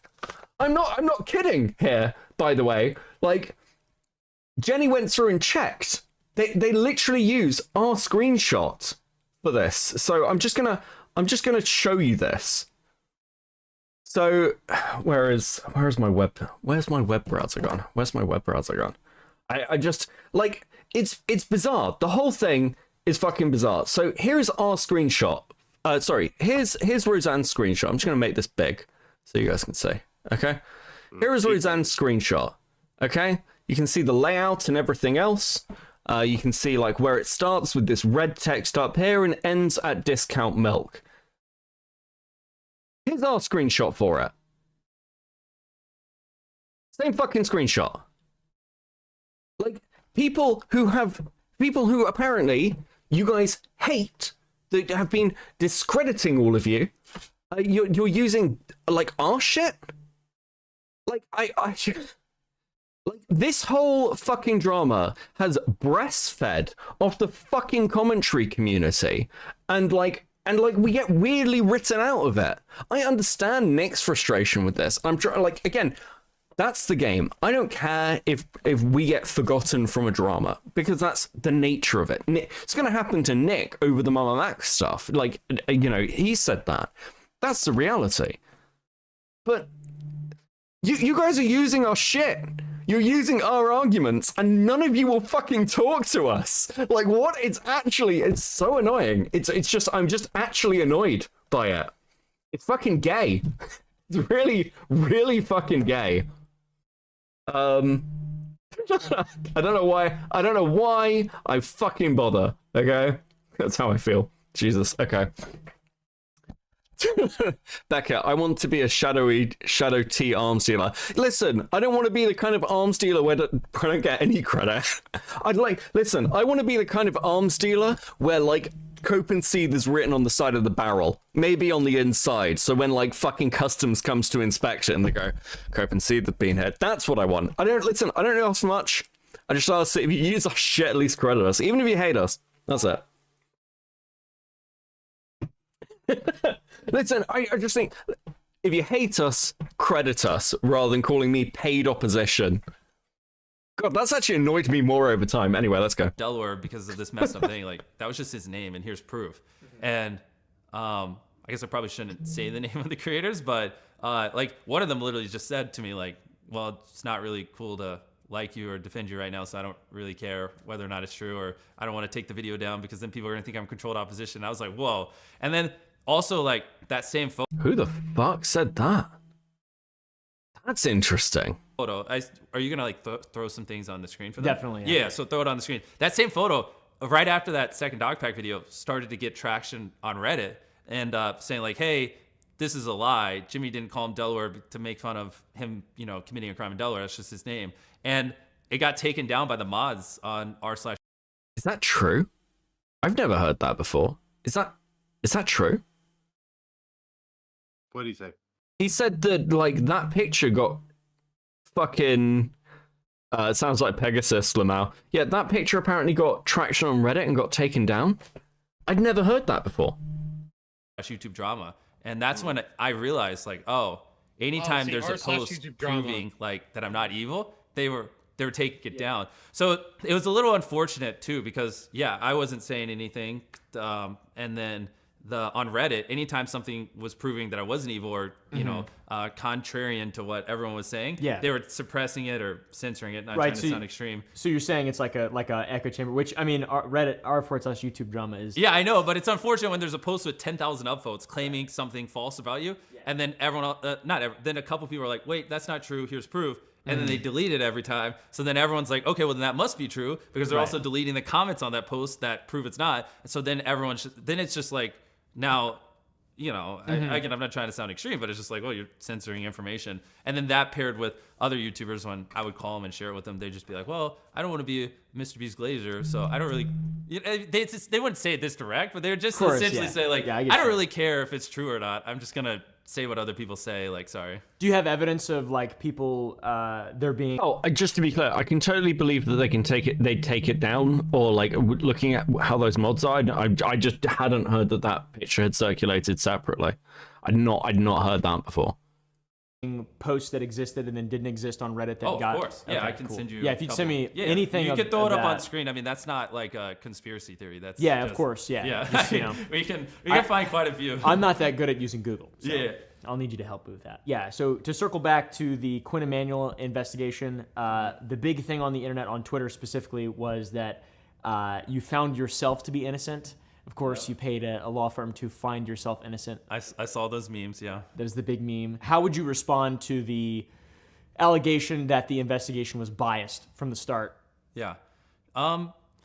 So first off, to just set the foundation, I think a lot of people are saying, "Oh, of course, Jimmy did an internal investigation and found himself, they didn't find any wrongdoing," which is also not true. Which I assume we'll go into that more later. They did find some wrongdoing, just not in regards to like the serious Ava allegation. So that's a false truth.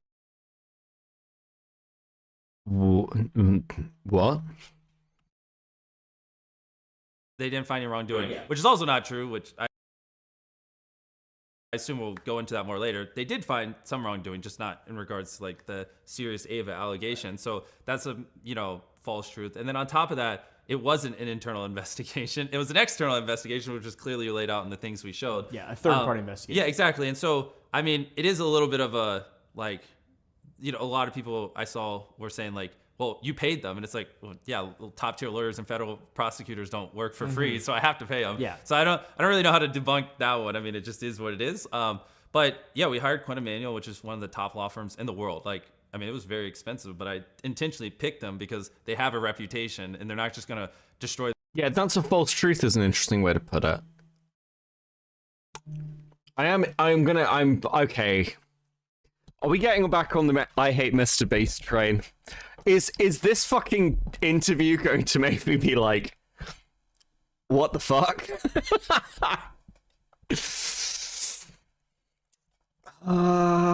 Fuck. This is already, we're 10 minutes in and this is starting to fucking annoy me. Their entire business to be biased towards I was me. saying, you know what I mean? And then it was led. What Queen Bee says, right, is correct. Like, the people that are saying that, oh, it's all bullshit, that, he did the investigation and, it was all internal and the result was already decided. Like, no. The investigation was done and it is standard procedure, right, to do things like that. But to pretend that you as the client do not have the final say on the wording of how that gets put out to the world. Well, the summary statement... is disingenuous. Well, they chose to put out the summary statement rather than the full investigation. Summary statements, I don't know. I'd have to. Whenever, I don't think we're ever going to see that investigation. What I will say is for like them. Also, Baron, thank you for the 5. Will this drama ever be over? Will it refocus on Chris Tyson, or will we be trapped in this drama with the rest of the lives? We're trapped here. Like the problem is that if Quint Emanuel were like found to be not doing their jobs properly, that's a huge reputational risk, and it always has been. I mean, like, people did this thing on the like anti Mr. Beast side where they were like, Mr. Beast has hired a top tier lawyer. Why would he do that? Because you're making serious allegations against him. What do you mean? Like, and they treated that as guilt. I fucking hate this drama. I hate it. I'm really invested in it, but I hate everything about it. Fuck. I mean, even that summary statement is incredibly vague.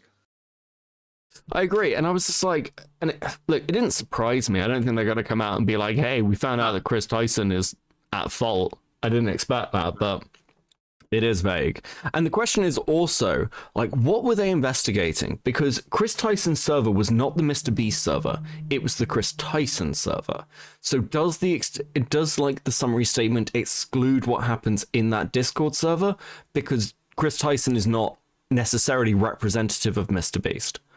And the stuff that happened seemed to have happened before the server was public, or at least publicly promoted by the company, or Jimmy. So I don't know whether there are loopholes there where they're going, well, because of this loophole, that's where we sit, right? I think the end result of it is probably going to be good for Mr. Beast in any case, because they probably went in there, they did a very thorough investigation, they identified all the shit that's wrong with his company, right? They've given him a game plan on how to fix it so that he doesn't find himself in these sticky situations in the future. Like, in terms of that, I'm sure he got great value out of it. Well, yeah, and I think it was the right course of action. Yeah, I just don't think the PR statement there, the summary statement, got him what he wanted. Yeah. You know what I mean? Yeah. Mostly because people like you and the fucking Diorias and your fucking paid opposition went there and you said, oh my god, it's so vague. To be fair, I called the statement a PR statement, but I said anyone who's surprised that it's a PR statement is a moron. Fucking paid opposition. Couldn't just take it for what it was, face value. Goddamn. Who did Who's the paying whole you? thing. I mean, it was pretty Not intense. you. I mean, they did tons of interviews. I mean, I mean, True. transparently, they even like scanned my phone, dug through, like they have messages I sent to my girlfriend, and I'm like, why is this even relevant? They're like, I mean, if you want a thorough one and you want us to like be confident in what we're saying, we need to see everything. Like they went pretty hardcore on it, which is why it ended up taking a couple of months. Because truthfully, when I started this process, I didn't realize like how intense it was. But you know, I gave them the reins to everything, and yeah, it took longer than I thought. But I don't know. I mean, is there any like how else do I prove it besides? I mean, I think another thing that missing context people don't have is like, if they found anything illegal, they're obligated to report it to the police. Like this like that's how these things work when they do these investigations. It's not like they could be like, hey Jimmy, we found this illegal thing. We'll just sweep it under the rug. But it's all right because you paid us. Yeah, like so it's just in every way. I just don't think people understand. Like it's this was the point we all made. Coin Emmanuel. That's why we paid them, and it was pretty thorough and. So I mean, those are two things that make sense, right? We just covered two back-to-back things that make sense. A, you waited a long time for the investigation, and B, you paid like a very reputable law firm, whatever, to investigate. Both of those things make sense logically from your perspective, but also optically from the outside looking in. For people who are just seeing the allegations, they're like, "Oh, this guy looks guilty." Yeah, you know, he's building this big sort of law team, and he's not responding, and he's like it. So it's kind of bizarre and unfortunate because like it does make sense, like from a logical perspective. I mean, because there's two things I could do. I could do an internal investigation. Yeah, but that's dumb great idea. because I don't want to audit myself. Let your mom do it. Yeah, exactly. I'll let my mom do it, or I could do an external one. That's what we did, and again, it's like because I didn't have control. I don't know if you should be joking about that, Jimmy. I don't know. The fact that your mum basically ran your HR as an accusation is a joke you want to be making. Never mind. Fucking moving on. Obviously, if I did, I would have been like, bro, do this in 2 weeks so I can get this out there. Like, I didn't want it to take months, but I mean, that's part of an external investigation. You don't have control over it. Now, would you consider? So you obviously regret the remaining silent. Would you consider that the third-party investigation as a whole, in looking back, would that have been? Would you say that's a mistake? No, I just think I would push back on like, do I really have to be silent? Like, can I just like do this thing? You know, like go clap back on some of these things, but you know, like some of these things people were apparently talking to ex-employees or whatever, and so it just gets muddy because I really didn't want the integrity of the investigation to like, you know, be in question or anything. So I was like super paranoid where I was like, okay, this is what they said. I don't want to push back or anything, but yeah, obviously in hindsight, like, I mean, a lot of these things that were just blatantly lies. Like if I just clap back instantly, people were just like, okay, cool, and moved on. Would you consider making some details of the? That's not true. That's a lie. This is PR talk. Jimmy knows that's not true. Jimmy can make any fucking statement, and at the height of this fucking drama, it doesn't matter what Jimmy says. It doesn't matter what any of us said. At the height of this fucking drama, you will be eaten for everything, and Jimmy knows that. And that's why Jimmy didn't respond. That's why Jimmy held back. And he knew that Dogpack was dishonest, but that's fine. But most of the people going after him were. He knows this. He's been around long enough. Well, and there's a reason why this is on Oompaville's channel and not Mrbeast's channel. He doesn't want his audience to know. Well, not that it's intentional, right? Not like he's like, I'm trying to hide it, but he doesn't want to bring light to the situation, you know? No, and he absolutely, and that is the correct optical move. Like it is, but it is also an optical move. It's a choice. It's a choice, and you can see the other things coming out. God, this cold one has really annoyed me. You can see the other things coming out of Mrbeast. It's just a guy, just like, let's banter business, and that's fine. It's just like, let's call it what it is. Let's call it what it fucking is. Investigation that have yet to be seen public. Obviously, there's like a level of confidentiality that is required legally. Exactly. Yeah. But like, is there anything? Well, that's the thing. Like, what we put out as much as we could, but I mean, obviously, they did dozens of interviews, including, you know, alleged people who were victims, and I mean, like I said, my message to my girlfriend, like they gathered a lot. So I don't really think I can. I mean, there's a lot of sensitive data and information in there. You know? What about like a just to back up your claims to their but things on like how like they did it independently and they weren't. The fucking Discord logs. Lava said that Lava is the one that gave the investigators the Discord logs, but those Discord logs were already redacted from all the not safe for work stuff. At most, you've got references to those conversations. Like, and again, like it's like, well, you interviewed the victims. They interviewed Lava. The question is, were you a minor in a Discord where you were managing a not safe for work channel for Chris Tyson? Yes. I don't understand how we're sweeping past this. Like, fuck, what? Or bias, like that side.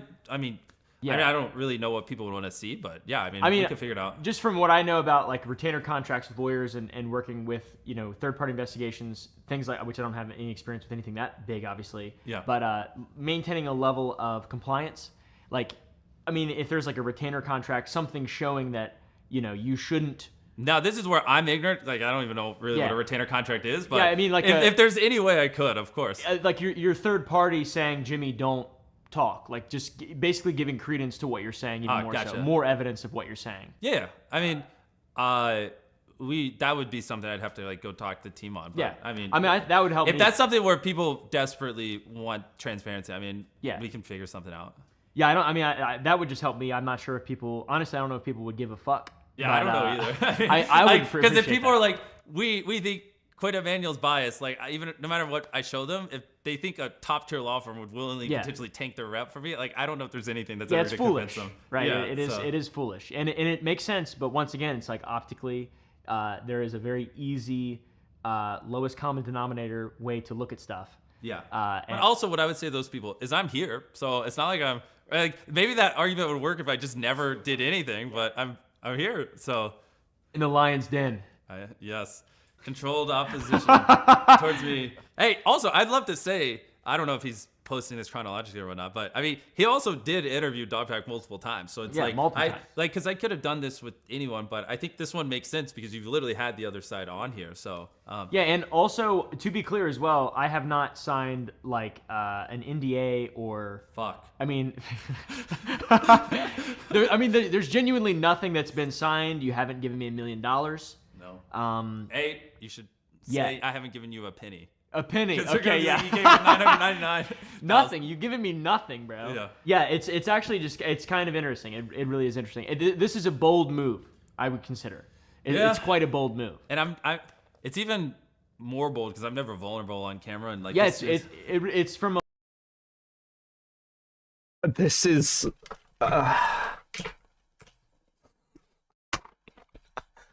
Am I going fucking crazy? Why are you glazing the person you're meant to be interviewing on? I think Oompaville's a really nice guy, but I'm gonna fucking lose my mind. Okay, we're gonna get past the glazing.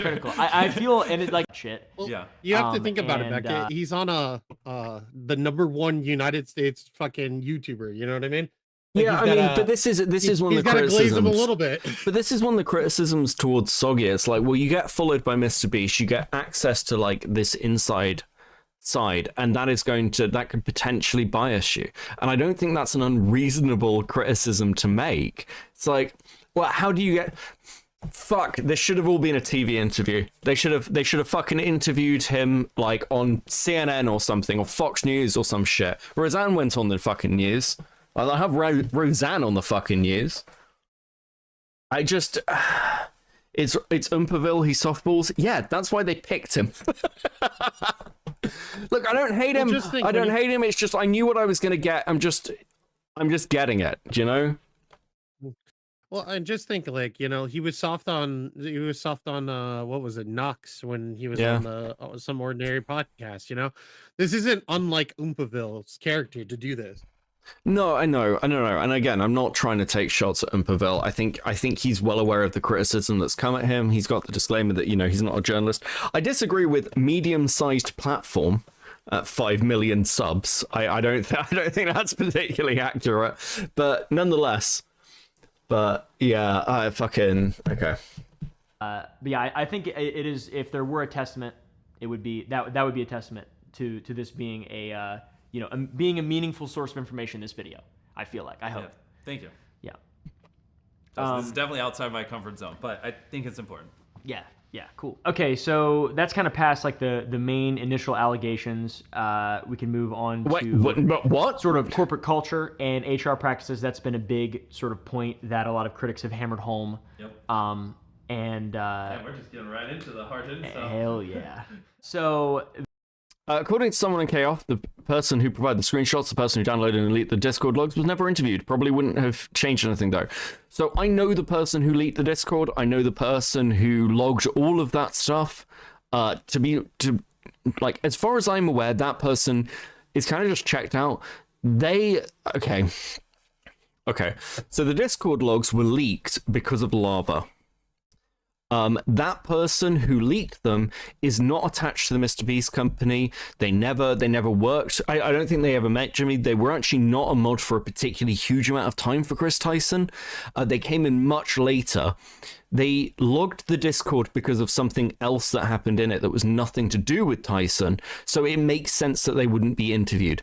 The question isn't whether, and that's Cookie, by the way, just so people are clear. That's not a secret. Cookie is the person who sure. Okay. Yeah. Sure, Max. That makes sense. Cookie's like been pretty open about this. The question I have is whether not about Cookie, but whether they interviewed Nathan, because Nathan is another person who was deeply connected to this on the inside. So Lava and Nathan kind of fall into similar categories. If we're going to talk about corporate culture, I don't know, we're going to see how it goes. I might skip ahead because I kind of don't care that much, personally. I don't know. Depends how long. I don't know how long I want to go for this stream, so we'll see. There have been a lot of questions about your workplace culture, such as a lack of diversity or also HR problems. Yeah. What, if anything, have you done to address these concerns? How have you handled it since? Thank you for 10, by the way. It came out, and how do you plan on handling it in the future? Okay, so we'll start with the diversity one. If I forget the HR one, just bring it up when I finish that one. Diversity, I have seen a lot of people mention that about our company, which, I mean, that one's just not even true. Like, I mean, Feastables, for example, a couple months old, but like almost 70% of our company is women. And we actually, because we do dub studios around the world now. Yeah, well, who's going to make them in the kitchen? Come on. It's basically like a ready-made sandwichy thing, right? That's like the fucking criteria. Who is complaining about a lack of diversity? I don't know. I've not even heard that accusation. It's probably Redditors. Zooming out of Feastables. That's what I was thinking for a moment, because I was like, his cameraman, who's been with him for, I don't know, maybe like 3+ years, right? He's like Arabic. Yeah, like, you know what I mean? I don't know. Okay, one in the chat if we can skip past corporate culture. Two of you guys want to see this. I'll leave it up to you, but I'm happy to skip corporate culture as a section. I don't really care. I mean, we actually have pretty crazy amount of diversity in our company. So because we have 400 people that work for me. It's not just me and the boys on the camera, which is the 5 you see.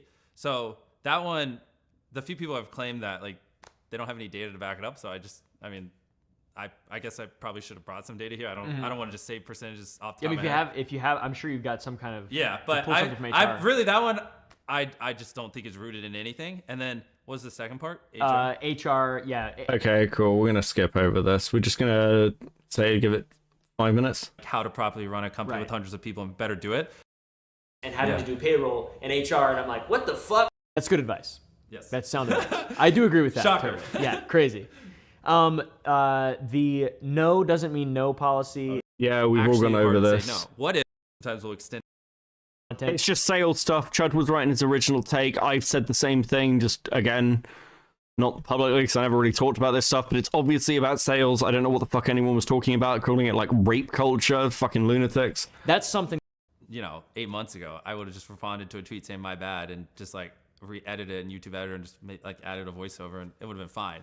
It's just now that, due to the circumstances, everyone's like, we finally got the proof. The philanthropy's fake. He's fake. And like, let's tear it out as charity. And yeah, I mean, but yeah, it's just a silly editing mistake. Like the VO we should just had VO over that clip just saying we didn't build this hospital. But it was also not even the whole point of the video. This is just put it underground and have 2 people live in it for 100 days and record the entire time and do all this. It's Okay, let's compare listen and to contrast, something about the videos. whether they know or not. Like they think everything you're doing is 110% deliberate. Yeah, well, and that's the unfortunate part because it's like if someone, again, just to be clear, the only reason anyone even knows is because we did BTS. So I mean, Thanks, Byron. True. But if that would have happened, fucking 8 months ago, I would have just responded to a Clip tweet that saying without my the chat. bad and just like re-edited it in YouTube editor and just added a voiceover and it would have been fine. It's just now that due to the circumstances, everyone's like, we finally got the proof. The philanthropy's fake. He's fake, and like let's tear it out as charity. And yeah, I mean, but yeah, it's just a silly editing mistake. Like the VO we should just had VO over that clip just saying we didn't build this hospital. But it was also not even the whole point of the video. It's just like if you watch it, it's just a clip at the start. It's literally not even what the video's about. So you've mentioned the behind the scenes footage of that, specifically the hospital video in regard to your philanthropy channel. Would you be willing to or consider releasing like more detailed behind the scenes footage or a breakdown of that with the VO you're talking about? Or the editors who worked on it and sort of their thoughts and opinions or whatever, because they're the ones working on it, right? Like what on was that their video intention? specifically? Yeah, or just in general. Yeah, well, that one in specifically. I mean, we're owning up to it. I mean, I don't want to put them on blast publicly. Like, it was a silly little mistake. Obviously, we talked about how we could prevent it in the future, but I'm sure, shocker, at some point we're gonna have some other editing mishap over. Yeah. So I mean, that's not something I can't guarantee will ever happen again. But like, we're doing our best to make sure it doesn't. But in general, I would love to do more behind the scenes. Like, I think throughout all this, I think what is causing some of this is like confusion is because there is so much mystery around how we do our videos because people don't know how we do it. It's like it's almost easier to believe there is this like they're fake or they're rigged, and he didn't actually build a bunker and put it underground and have 2 people live in it for 100 days and record the entire time and do all this. It's almost getting to a point where it's easier to believe it's not real. And I think like just having more transparency and doing behind the scenes would help. I've been wanting to do that for a little bit. It's just, truthfully, I just got to build the team. I was, we're looking into getting some editors and like a person dedicated for doing it. Like, cause we have to like intentionally film those shots. Right. A lot of it is like, so we're like building out the team. It's just like this. Yeah, I mean, okay. The corporate stuff, I've said this, for those of you who haven't seen me talk about this, my position is this. Same with like the moving people around, like when like an upper manager gets accused of some fuck shit, it's like, well, we'll just move them. It's like, yeah, that happens in corporations all the time. I've got loads of friends with stories like that. I've seen that happen. That's just corporate culture. It's shitty, it's unethical, but there's lots of reasons it happens. And so much of the Mrbeast criticism and why I don't care about the company stuff is just like, I don't like corporate culture. And it's like, yeah, neither do I, but why are we trying to destroy a company over it? Specifically, it's because you guys have a grievance. And I just want you to be honest about the grievance. Not you guys in chat, obviously. I just want you to be honest about the grievance. And I think the other side is that a lot of like people who are looking at this going, it's the worst thing ever. It's because they've never had real fucking jobs before. And by real job, what I mean is not on the internet. They've just never worked in these environments. They don't know. Most of these people, like the most they've had, it's like, they've worked in like retail or hospitality, or maybe like at a very low level in an office. They've never really been involved in the culture kind of side, or like the upper side where you're like in meetings about large scale projects and things. So, I can forgive that, but it is also like, welcome to the real world. I don't know. As I said to Tommy, go complain to the communists. I don't know what else to tell you. So, legit, my coworker got moved like that recently. He was just a valuable individual to the company, so he had to be moved. Yeah. The other one is like, I've seen that happen to valuable people. I've also seen that happen to people who are, you don't have enough evidence. So if you fired them, you're probably going to get sued into the fucking ground. That's kind of the position. It just takes time. Like, you even need someone who will make the thumbnails for it. And, like, I also don't want there to be editing mistakes in this. So I need someone who's doing QC. Okay. Because they haven't quarantined, right? And back then. This is just stuff Soggy went over. This is just stuff Soggy went over. And I'm going to place a bet that if you've seen the Soggy video, you have seen the answers to these questions, okay? True, they agree as well. But yeah, I mean, it's been brutal hearing that misinformation be spread. Yeah, I can't imagine that, to be honest. I mean, there's a lot of people who really do not like you at all. Yeah. How does it feel in real life? Do you feel it in real life at all, or is it just internet? No, it's just the internet. We talked a little bit before this. I mean, also, it's late at night. I just flew here to do this. This is a very impromptu thing. Yeah. But for like the 10 minutes we were talking before we started recording, I was telling him, like, no one in real life has any idea of any of this. Like, I meet hundreds of people, and they're all just like, yo, what's up, Mrbeast? They never bring it up. Yeah. But then you would open up Reddit. I mean, it doesn't help that they're censoring positive posts, but and you would think, well, actually, now that I'm saying it out loud, that does make sense. You would think everyone hates me because anyone who does it, their post gets deleted. So actually, that makes perfect sense. Yeah, it's like, and even some of the YouTubers that Listen, I get it. I hate Reddit too. I think part of the problem is as well, like, God, maybe Jimmy's just not internet people anymore. Maybe that's a big part of it. I think the question of like, well, how's this impacted your real life is kind of interesting. Just from the fact of, surely the answer should be, well, it's had a major impact because my life's been online forever. I'm a massive online content creator. He's like, nah, don't really notice. I'm like, wait, how? Like, what? That just seems crazy to me. Imagine taking... It's like he's stuck. Go on. God. I was just gonna say it's like he's stuck in 2019 where memes were everything, everybody was having a good time, and then all of a sudden, fast forward, it's 2024, and he's like, oh, the internet, they hate me. Yeah, me, it's no longer a meme. It's actually unironic that people actually hate me. Yeah. He came to that realization finally. Yeah, I mean, he's gone corpo back at. Thank you for the 2. Yes. that I know, like, again, I've never been a Mrbeast fan. I don't care, but it's just like it's a weird thing to see a creator become like the biggest creator on YouTube and be so disconnected from the rest of the internet. That's wild to me. And I don't know whether I'm having the reaction of, oh God, I really am old. Like, I really am old. On my birthday as well. How could you do this to me on my birthday, Jimmy? But like, I am old. I the internet used to be the internet, and it was separate. It was very separate from reality. But if you're like on the internet, if you are terminally online, you are plugged into multiple sections of the way. Like more people knew what 4chan was than would admit to it, right? More people used 4chan than would admit to it. Because they'd be like, oh, I'd never go on 4chan. In the same way people used to go, oh, I'd never use Kiwi Farms. And you see them come out with a story or a piece of content, and you're like, okay, well, this is clearly information gathered from the farms. So, yeah, I don't know. Weird one. You mentioned sending a clip to YouTubers, and they're like, well, it's just not cool. I don't want to be seen as a Mrbeast glazer. I mean, even the sort of feelings amongst YouTubers, the people who their responsibility is to, responsibility, very loose use of the term, to talk about anything online or whatever, even they're afraid, or they just don't. Would you say it's a good thing he seems disconnected? I mean, probably for his own mental health, but like from my perspective, it's quite depressing. It's like, look, a lot of content creators like Beast who have come up essentially while I've not even been around. Yeah, it's weird, man. It's weird. It's weird to see this. It's like, oh, I'm having like a boomer moment where I'm like, oh, fuck.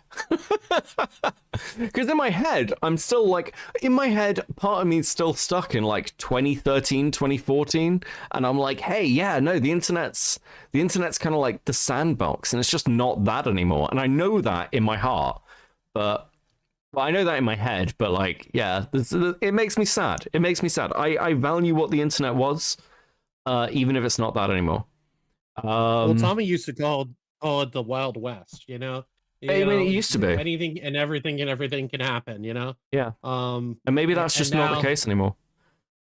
Yeah, we've evolved, Maybe it's crazy shit still happens, don't get me wrong. It's just, it's not what it was. It's more controlled. It's more corporate. Like, it's top to bottom. And look, a lot of people can bitch at me. You can't put the toothpaste back in the tube kind of shit, but look, I can say that it was better. I think it had its high points. It's interesting. I saw somebody DM'd me something with somebody criticizing the video I put out today. being like, Beckett, you're evil. You're an evil person. Copenhagen is evil. How can you find this funny? And I'm like, how can you not?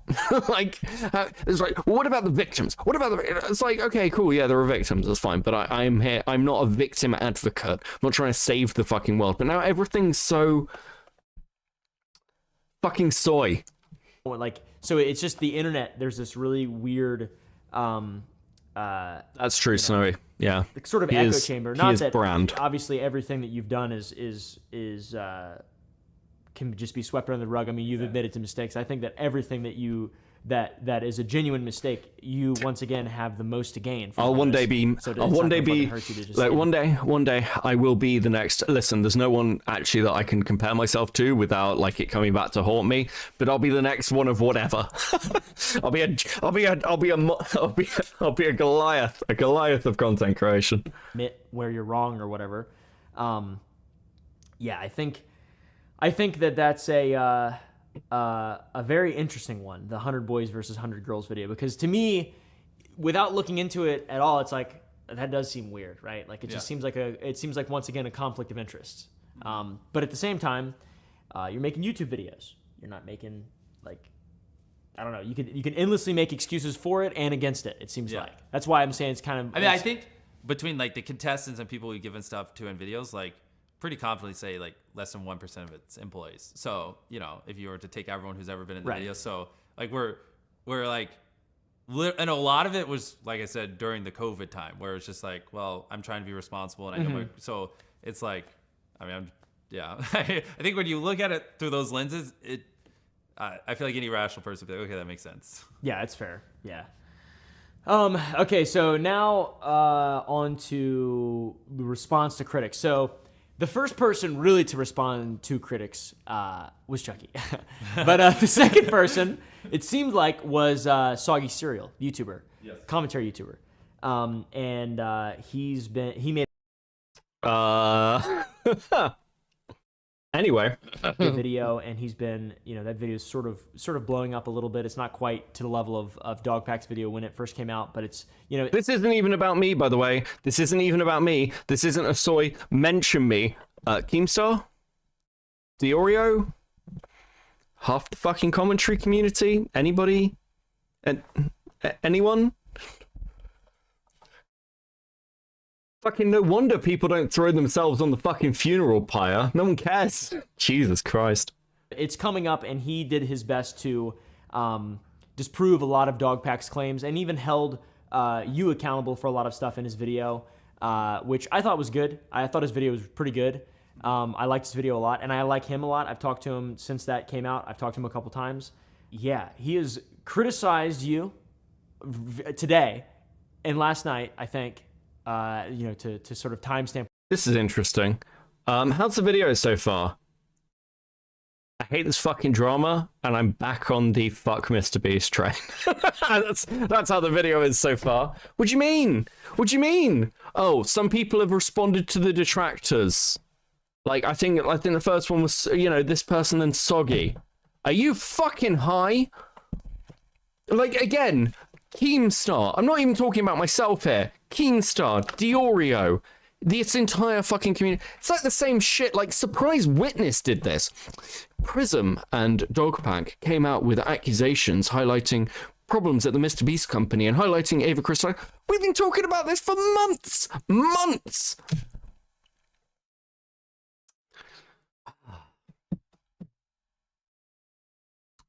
I hate it here. Welcome to being a micro celebrity. It's not even the Microsoft stuff. It's not even to me. Again, I do not expect to be mentioned in an Oompaville video, but I think Keemstar probably should be, actually. Actually, this was one of my criticisms for Soggy's video. A lot of people were like, well, like, Stuck's got, like, credited, and he's really nice, don't get me wrong, but it's like, well, you're crediting him, but not Gamma. Why? It's like, okay, sure, agree with you, but Soggy made a video and never mentioned Keemstar in it, which is fucking crazy, actually. Because, I don't know, just getting written out of the story is really weird. It's just odd, and I know this happens to us all the time. I get it. No one wants to admit that commentary ever does anything, but Fuck you guys. Well, the moment that happens, right? They have to recognize that we're not like, we're just drama tubers, right? We're the bottom of the barrel content creators. You know what I mean? That's how they view us down here. You know what I mean? Yeah, yeah. Can't wait for Oompaville scandal. When this video is being recorded so people know.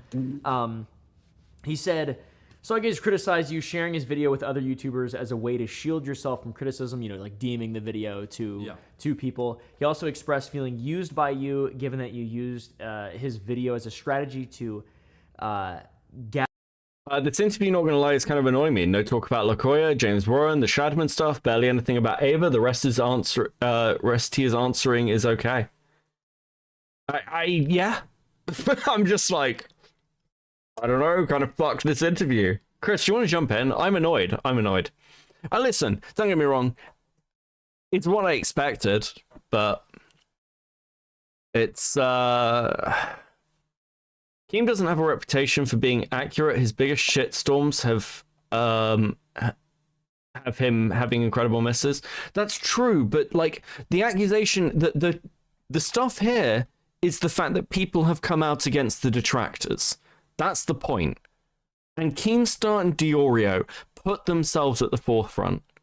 I don't expect to be mentioned. That's fine, but I am pointing out that Keemstar is not a small creator. Keemstar has got tons of shit for this. Keemstar has had people saying he's like attacking his parenting over this and trying to write him as a Shadman defender or a Tyson defender. It's actually kind of fucked. And so to watch this and be like, there's no recognition of it. Yeah, I don't know. It just seems shitty. It just seems shitty.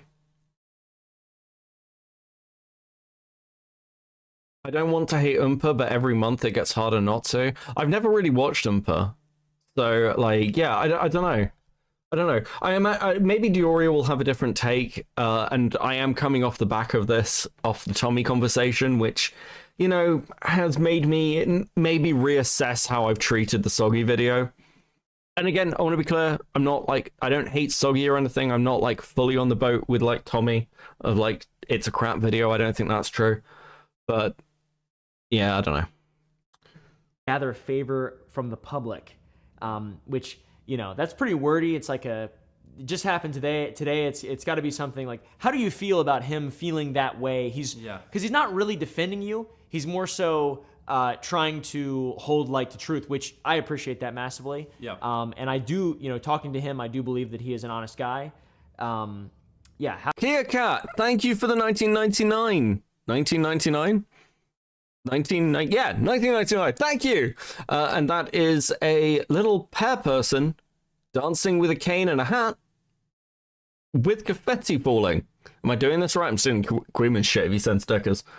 How do you interpret his responses on Twitter if you've seen them? Have you seen them? Yeah, I've seen them. I interpret it as format. him Fuck it, just whatever. trying to be honest with his audience and just expressing how he feels. And I think, it obviously he probably, in his head, if he was even being more honest, he'd probably be like, Jimmy, why don't you just say these things? Why am I saying it? And I think, obviously, now that I'm here and doing this, that will alleviate it. But I could see how it feels. Like, obviously, I saw that video and it, disproved. I mean, there are some things in there I don't agree with, and he does go pretty hard on me, so which people seem to forget. But there are a lot of things in there that he disproved, and no, he doesn't. He doesn't go hard on you, Jimmy. Come on. Yeah, I mean, I got excited and shot it over to a bunch of creators who covered the false information, and was just like, look. Cool anime girls with the 2. Where's Keem? You're being nice about him again. Listen. We have a new rule in chat. If I'm nice about Keem, no one is allowed to tell Keemstar. We're reaching the point where he's going to think that I'm trying to fucking glaze him, and I'm not. I'm really fucking not, okay? Because I'll get like a fucking, there'll be a tweet somewhere along the lines of I'll criticize him in the future, and I'll get a tweet of Beckett used to love me when we were talking about the Mrbeast stuff. Beckett loved me, but now suddenly I'm the villain. That's what I'll get, and that's what I'm trying to avoid. Okay, I am neutral on Keemstar. He does some good things. He does some crap things. Okay, but he's a chill guy. And he deserves some credit here. I could see how, that looks like I'm hiding behind it. Luckily, I'm here talking to you. So Yeah. I don't think that will be a problem anymore. But obviously, he's not, when he tweeted that, he, doesn't know we were doing this, doesn't know this is coming out. I mean, he might now. I don't, you talk to him. But yeah, so like, I don't blame him. You know what I mean? It's a reasonable thing. Like, I think if I were to read a little between lines, he's just saying, like, I don't want to be a shield. Jimmy, say something. You know what I mean? Like, actually go address things. And like, yeah. I don't know if that's fair. I haven't spoken to Soggy. I don't know. Maybe I'll DM him. But my impression is, it's like, hey, this piece is not your response. It is my video. You shouldn't use it in that way. And to do so discredits me. Why would you do this? Like, I don't know. Because he's really not defending you. He's just disproving Dogpack. Like that. Exactly. That's the primary kind of driver, or that's how I interpreted his video. I was like, oh, yeah, that is accurate. I said this on Tommy's. That's what Soggy's video is. It is not. He shouldn't have really talked about Mrbeast's video.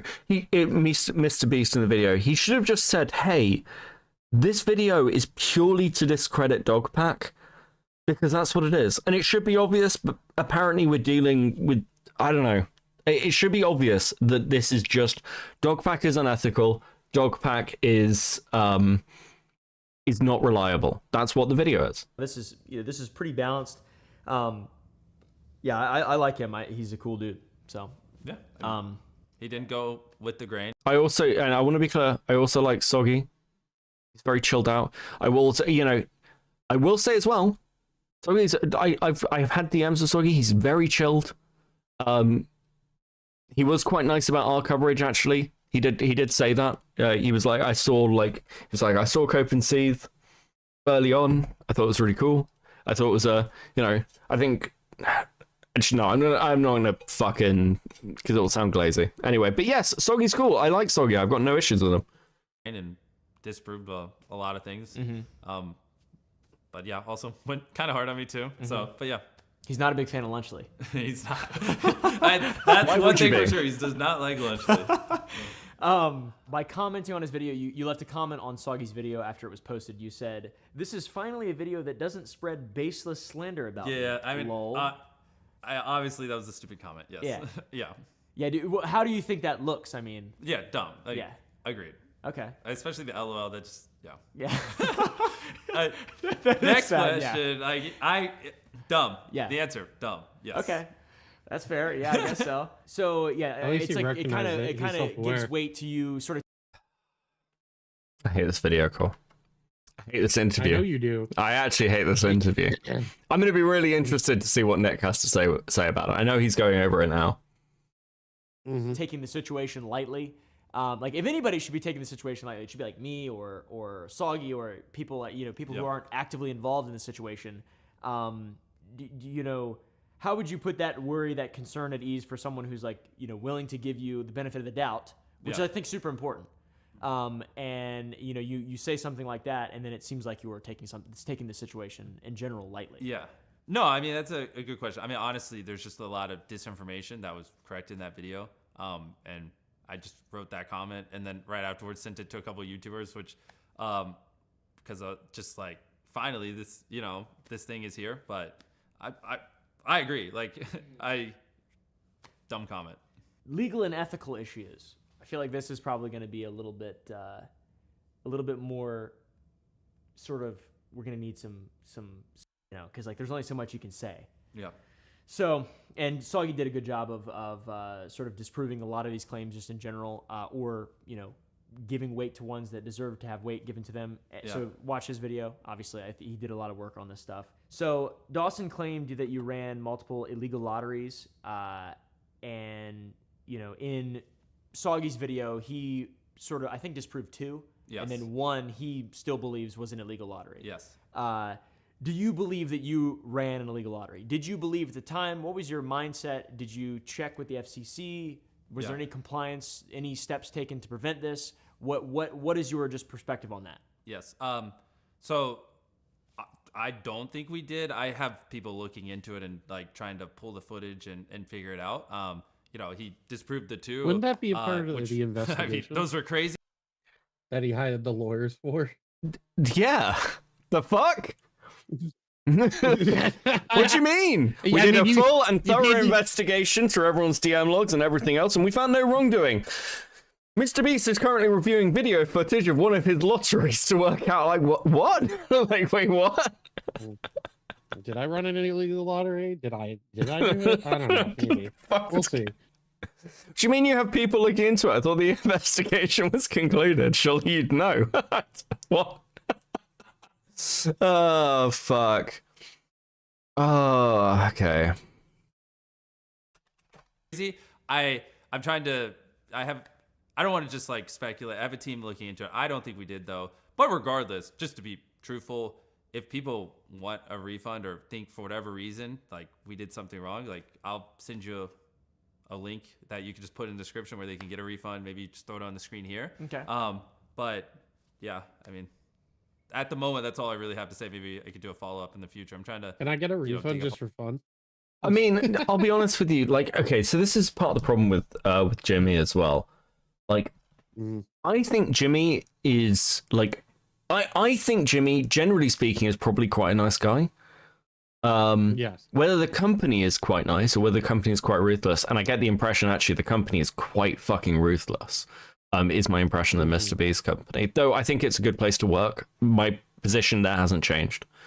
I don't know whether this backfires on him, because you look at it and you're like, oh, you're really nice, but also, hey, I'll just give you money, chill out.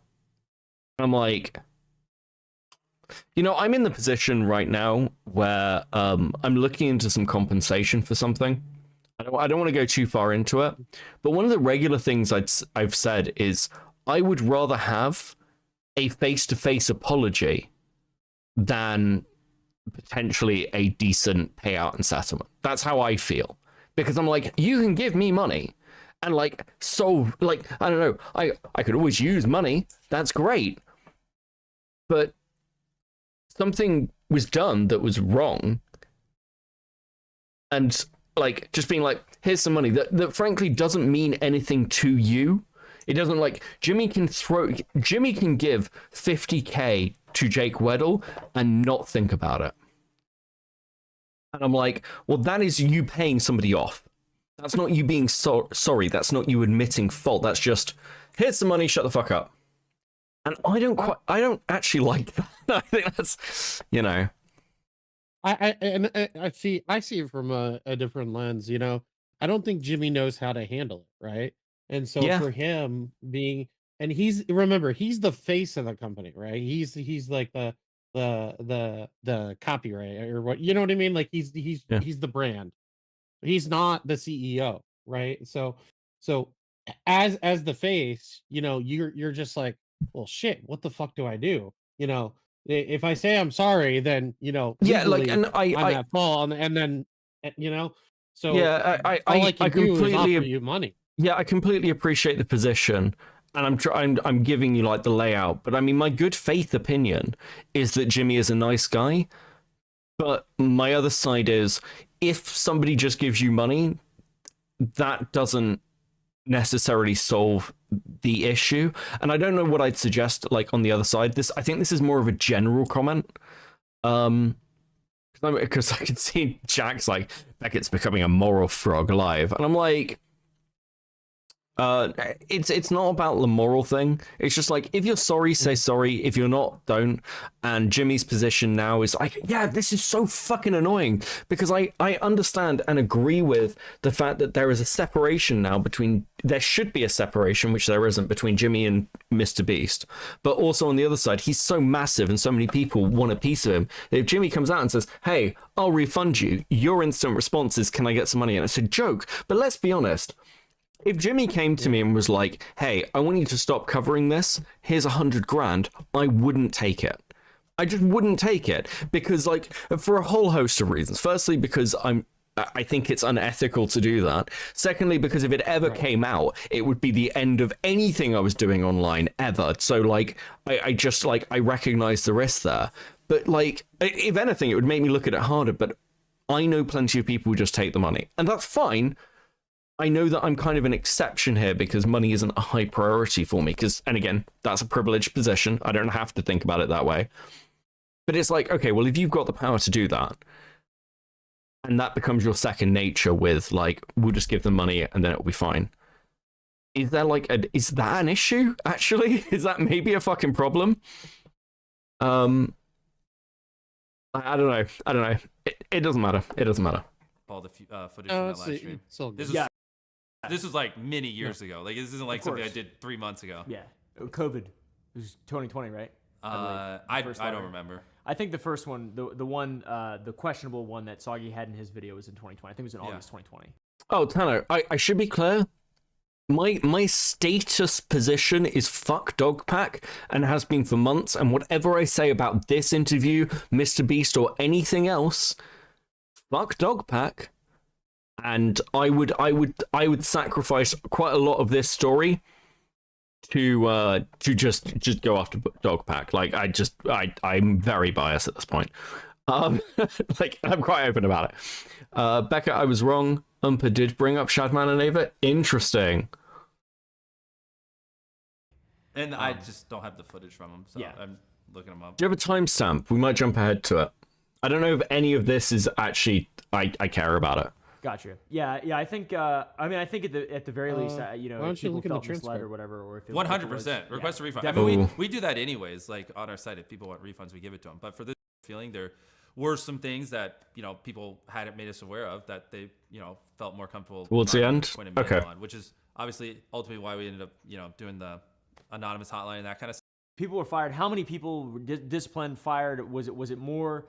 Like, how did that feel, knowing that there was like an amount of people that had to be disciplined, terminated, whatever, as a result of an investigation? It's kind of things just happening basically under your nose, due to a lack of business acumen or care. 2 hours, 16 minutes, 13 seconds. They talked Okay, about we're currently in an hour, so let's have a look at the. Okay, hold on. 2 hours 20. Do 2 hours 16. Just do 2 hours 16 because there's a little context they give. Wait back. I'm gonna show them episode 1 of Beast Games. Okay. December 19th. I'm kidding. Is that an inappropriate way to end it? I feel like that's pretty Mrbeast build. That last part was completely wrong. We did miss a few questions, and I called Jimmy the next morning to get clarification on a few more things, specifically Ava Shadman and some more of the crypto allegations. Here is that footage. We'll talk a little bit about Ava Tyson and specifically the Shadman stuff. I know we talked about the third-party investigation, which found no wrongdoing in like a legal sense from that perspective. A thing that a lot of people care about is Shadman's a fucking freak and is a disgusting person. Did you know about the painting in? Did you know about that? Have you ever interacted with Shadman before? Like, what is your relation to that, and specifically that relationship between Shadman and Ava Tyson and you? Yeah, no, that's actually a good follow-up question. So this is what it was like. I don't remember 7, 8 years ago.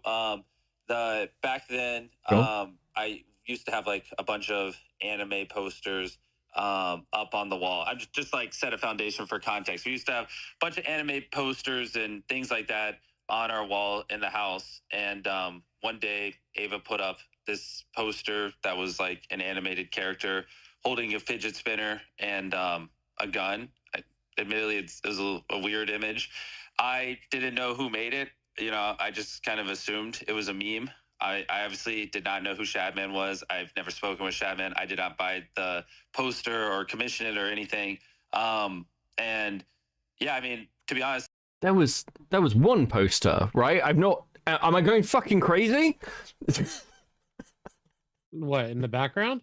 Yeah, there's one poster. It was like there wasn't a load of anime posters, were there? So back in the day, and I watched early Mrbeast. Okay, so I know some of these things. So he used to like meme around and buy posters and put random things on the wall all the time, or he would like print them out, and then like there was like an Asian Now guy, recording they server, were, like, Chris. best friends. So I in that specific photo, maybe, but he used to use or do all that. So yeah, I'm sure. Okay. I'm sure over time he might not have, but he might have. I don't know.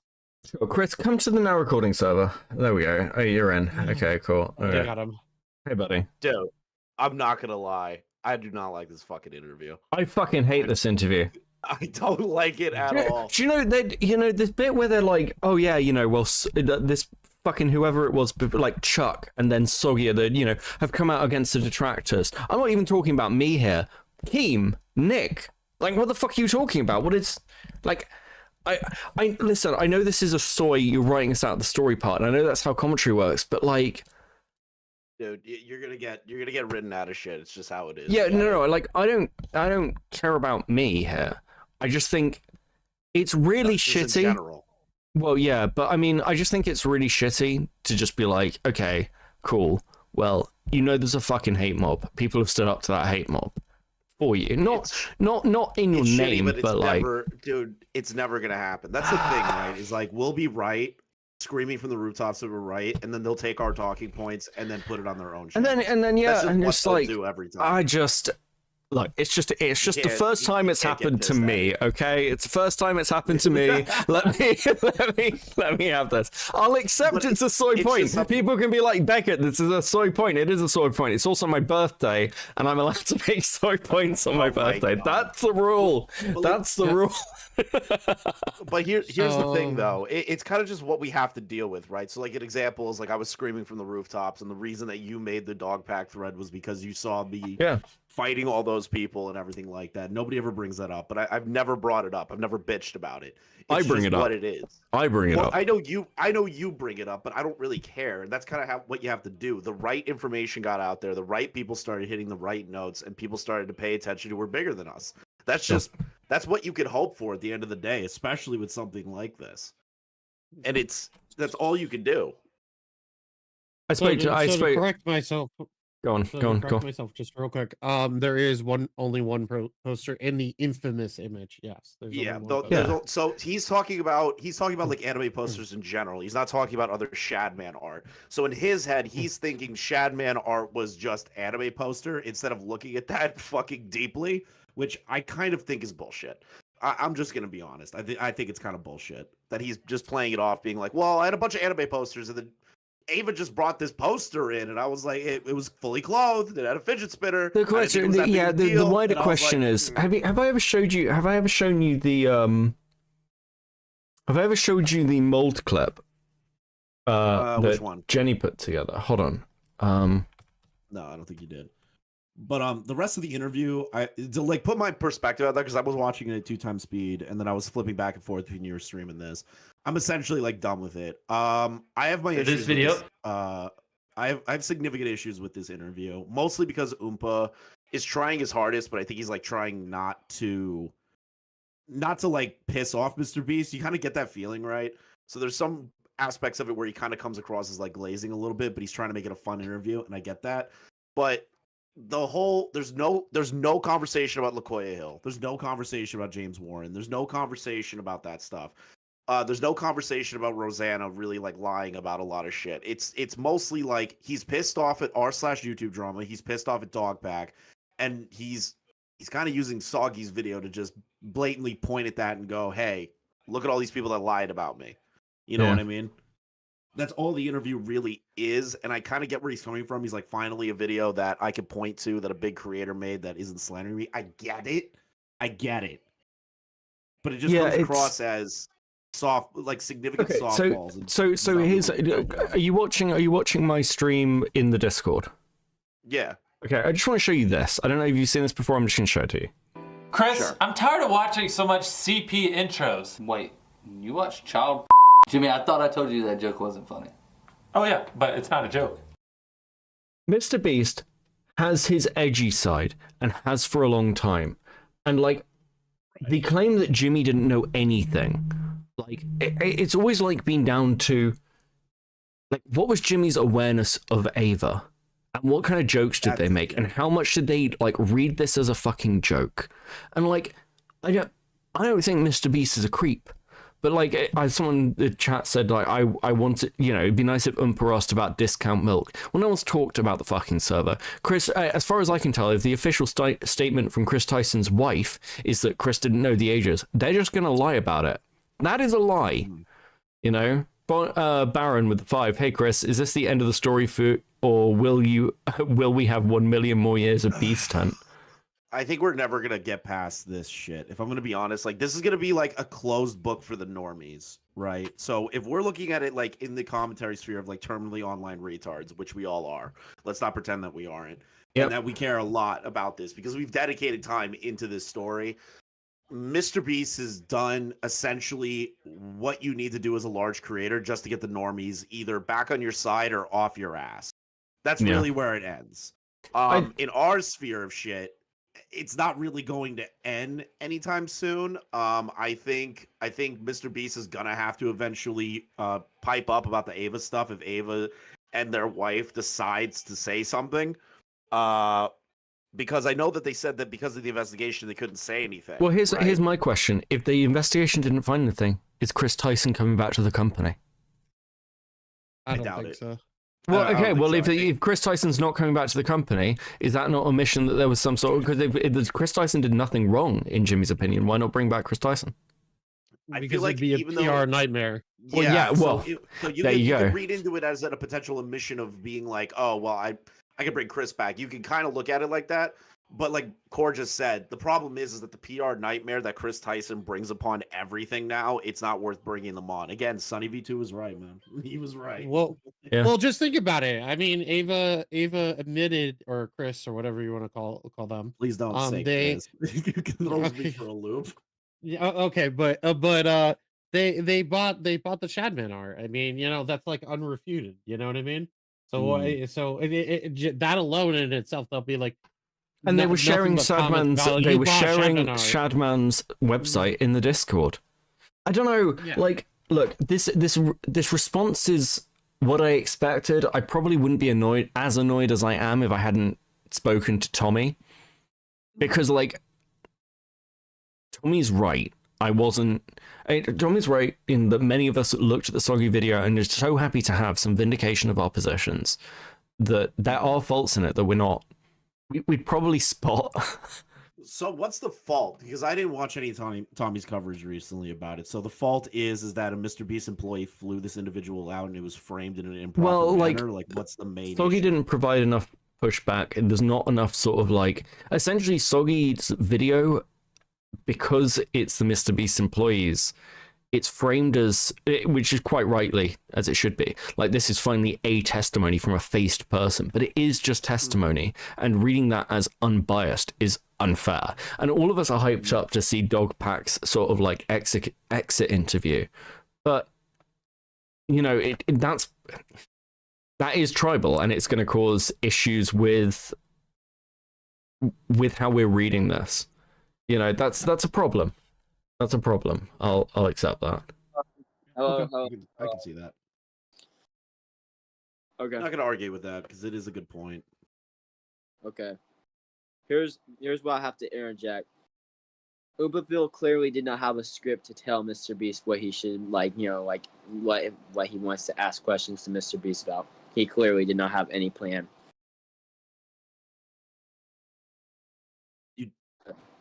What? It's he starts off immediately and off the bat saying, "Me and my team put together some questions for you." Were they pointed questions? Not really, but at least there was an attempt to be made. What? What is this guy? To me? Yeah, what the fuck is this? Basically what I was trying to do is I was trying to like say Oompaville did not have a plan to ask like Mrbeast any of like the questions, like anything seriously. Because he clearly never mentioned Chris in the original first take of the interview. Right, and there's definitely faults, and I agree with that in its entirety. But at the same time, they did at least attempt to put something together. Yeah. We all knew that Oompa was gonna fumble this in some aspect. It wasn't like shocking. We need someone who's smarter. We need to have Nicholas Diorio. Nicholas Diorio would have been a better interviewer. Just somebody that's a little bit more critical, but understands the position Mrbeast is in. Keemstar would have been a better fucking interviewer. Yeah. What? Keemstar, unironically, is probably the person. You know, none of us have said this, but actually looking at it, Keemstar. Keemstar. Well, the truth is that, like, I don't know. be honest, the minute Keem gets involved, it's going to be a fucking session in of itself, and then you got all the channels that hate Keem that are just going to dogpile on top. Well, of that. this is this is why Soggy didn't mention. In my opinion, I think this is why Soggy didn't mention Keem or Nick, because he wanted to distance himself and his video from commentary. I just want to say this though. I don't understand the hate for Keemstar really. There's a lot of reason they hate him. Like the only thing I know that he really did that was bad was defame some guy as a pedophile, and that's like the worst I think he has done to my knowledge. The thing is that Keem is just a dick. Okay, Yeah. like he's a dick, and people don't want to listen to it from a. Nobody wants to listen to a complete dickhead talk about shit. I'm cool with Keem. I like Keem, but I'm just gonna be honest. In the case of the Mr. Beast stuff, he has way too many lines to Mr. Beast, and there's way too many things Rosanna and Dogpack made up that was like 90% shit that the retards gospel. Yeah. Thank you, Perry. That's the thing. Yeah, that's the thing. Yeah, it's really difficult because I know that I'm biased. I'll hold my hands up to that bias. Yeah. I'm not going to get the story out of this that I want. And it doesn't have to come from me, but I want to know what happened in Mr. Beast's private Discord. I want to know what happened. I want to know what Mr. Beast's relationship to Discount Milk was. That matters. Great. Dude, r/YouTube very important. Bro, they're already coping back in r/YouTube drama. First post after somebody finished the interview. They didn't talk about anything of importance. They just went, Mr. Beast is suing Dogpack. He's a monster. Wait, what? Is he actually? Oh, you didn't get to that part. Yeah, he is doing. Hold on, timestamp. Fuck. You gotta watch you gotta watch through. Where you were, you were pretty close. I'll link it. I'll try to find it. I think he posted. But he essentially he essentially talks to Oompaville asks him, is like, are you gonna sue Dogpack? And he snickers and goes, well, to be honest, based on all the millions of dollars that we lost in philanthropy, all the lies and all this other shit, I have to do it. Okay, go to the main Cope and Steve server. The link, I don't have link perms, but I posted a link of it. It was from Samuel. Samuel uploaded a clip. I think this is the correct one. Back if you want to have the whole the dot type thing. And I'm gonna be honest, Oompa kind of has like a weird reaction to it. Like, okay, so here's my position before you watch this part. All right, so Oompa has a point. It's gonna sound soy, but he has a point that Mr. Beast, even though Dogpack, in my opinion, defamed Mr. Beast on major shit that blew out of control, Mr. Beast suing somebody for defamation as one of the largest YouTubers may set a precedent that larger YouTubers can start suing other YouTubers for shit. Yeah, but like I think now don't get me wrong. Don't get me wrong. I am happy to see somebody who committed definite defamation get fucked over, but it might make people who might set bad they believe. Yes, please stop interrupting. But like that's kind of where it is. That's where it can be, is that it might lead to a precedent of these larger creators going out of their way to what they perceive to be defamation, not what is actual defamation. That might cause a problem. Yeah. So basically, any video that's critical of someone could just get removed, and that person could get sued, and they would lose like money. Okay, no. You're both. Okay. No one in this community gets sued. That's not normal. Actually, no, it's not. It's not. Like multiple other communities, like you look at the Gore World community, they're all suing each other. You look at stuff that happens in other communities within the sector, people have taken each other to court. Sargon of Akkad has been taken to court. People have been taken to court over copyright issues. Like Rakita was getting sued for defamation. Like, I don't think this is setting a precedent, and I also don't think that like just because Mr. Beast is suing Dogpack, I think people are looking at this and going, hey, maybe we should fact check more. The interesting thing to test will be whether, like, cause you got to remember with defamation cases, depending on where you're trying them and like what you get, the defense for the Sun in the Johnny Depp Amber Heard stuff was, we're the Sun, why would anyone believe us? And I imagine like that would be like, well, okay, how legitimate are these sources? I mean, Mr. Beast could show damages, but so could Depp against the Sun. Very quickly, Baron with 5, this is for Chris. The main problem with the Soggy cereal video was not that fuck me, sorry, my just as my fucking browser dies on me. Jesus, give me a second. Give me a second. Yeah, have you been having that issue too lately? Yeah, it just craps out. The main problem with Soggy's serial video was that not that he was that he had his flight paid for. It was Soggy's failure to disclose that fact. And also for 5, if Dogpack is watching, I happen to know a man down in Mexico who's currently looking for a roommate if he wants to play solo. Mexico. But to answer what you just said about the precedent aspect, I see where you're coming from. I guess I'm just more of like a doomer mindset on that. Just in like my take is more of like a just in case if it goes to that level, which probably won't. But you know, there's always a chance that somebody could take that and be like, well, Mr. Beast did it, so I could do it too. But I get where you're coming from, you know. Yeah. Oh, by the way, Beckett, I sent you timestamps just so you know. Thank you, Core. Appreciate that. Bud. My whole opinion on the whole Dogpack thing is Dogpack definitely did not have a plan.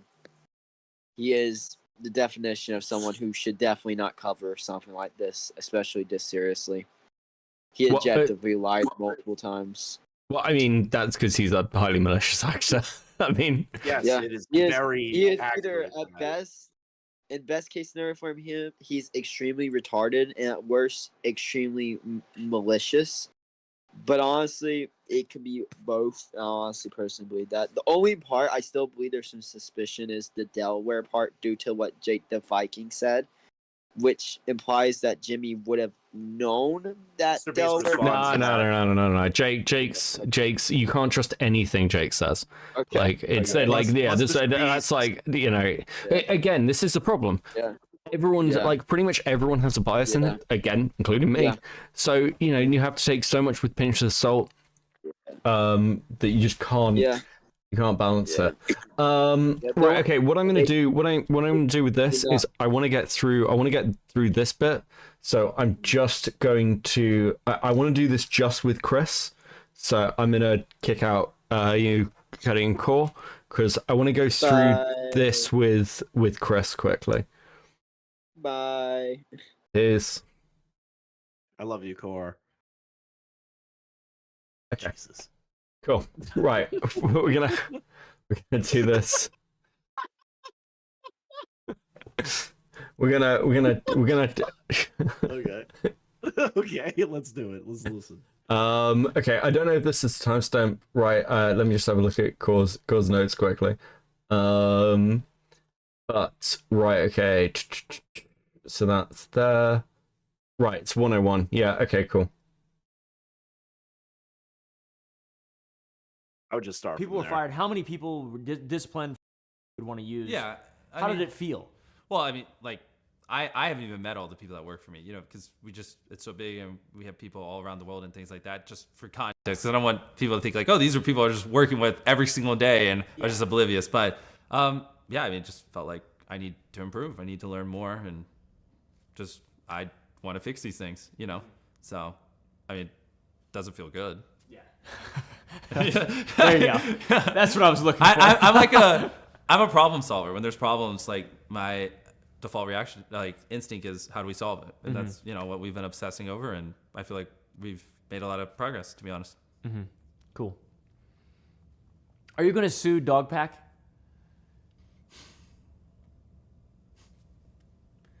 Well, you know, there's tons of examples of him intentionally manipulating things to not be true and posting it online.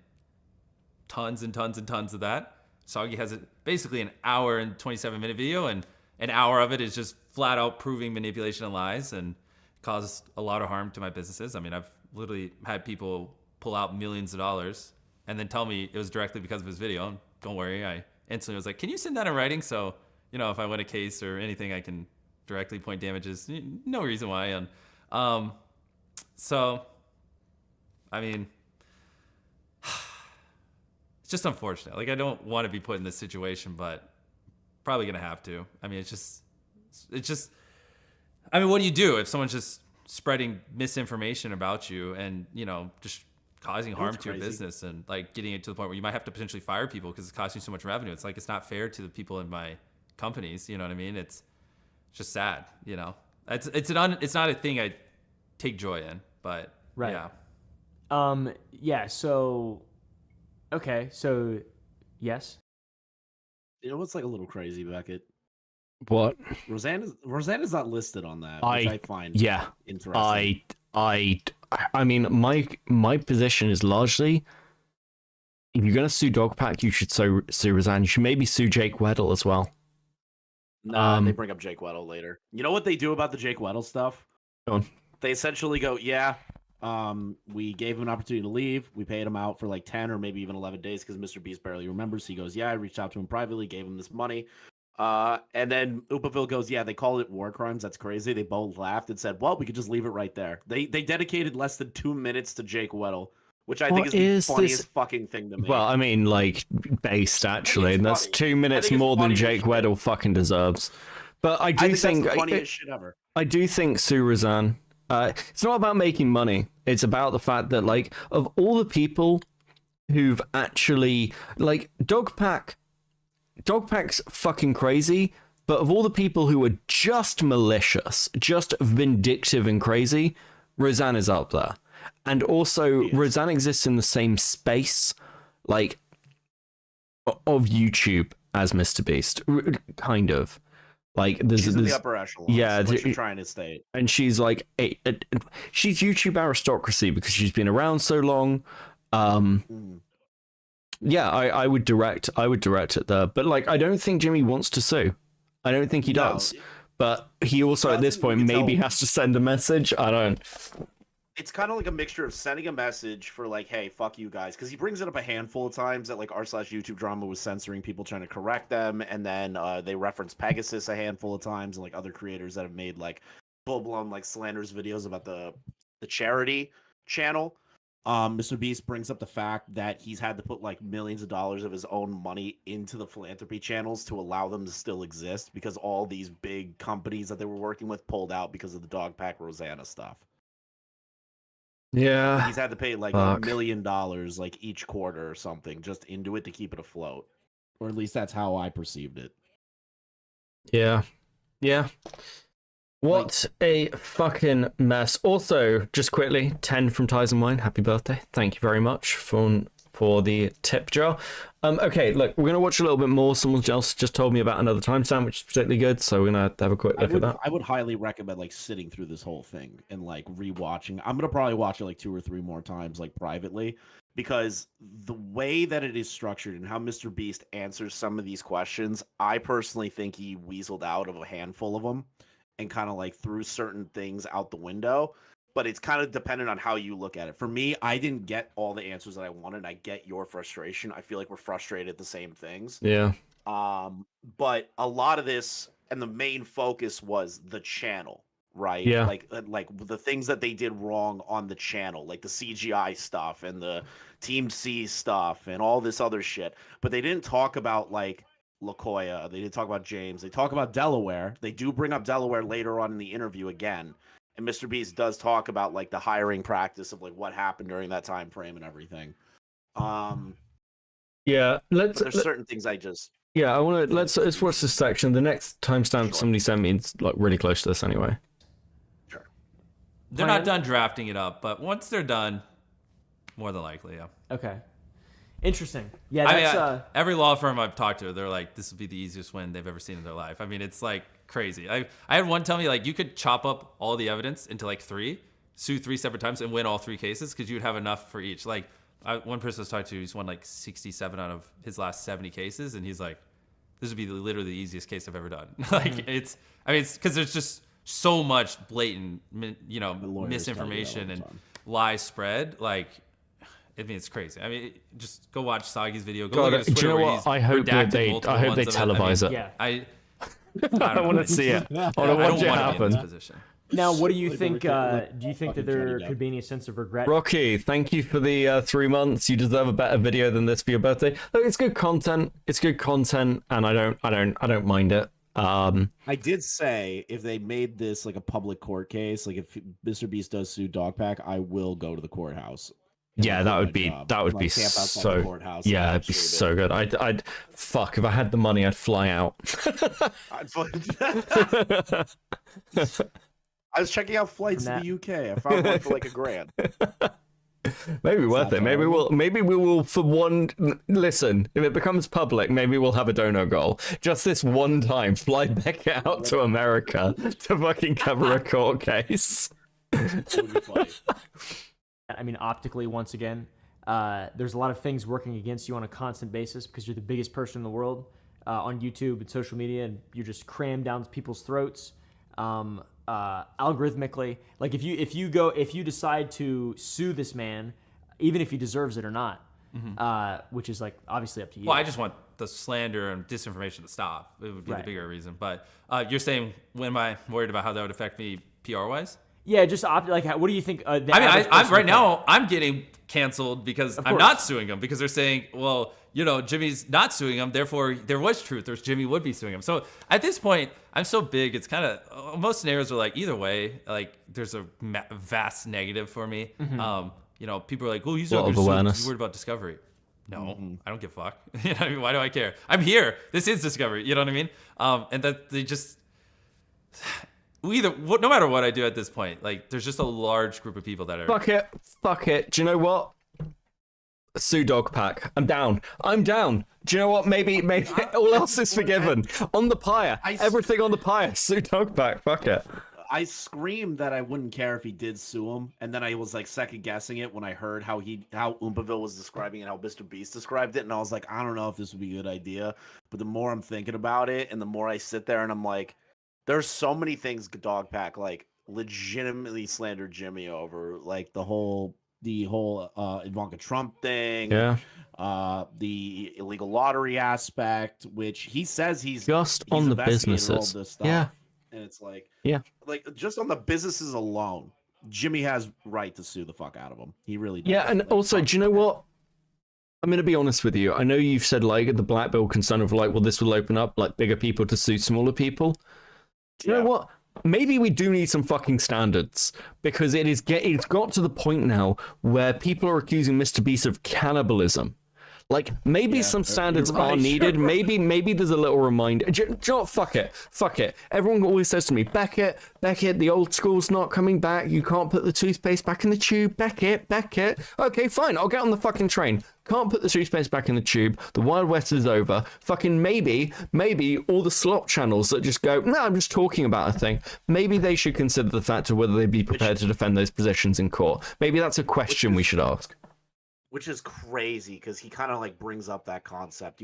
Did you get to the part where he was like, yeah, I reached out to other YouTubers, and like told them you can investigate the charities, you can take a look at this, and they all said, I don't want to be on the side of like looking like a Mrbeast glazer. Did you hear him say that?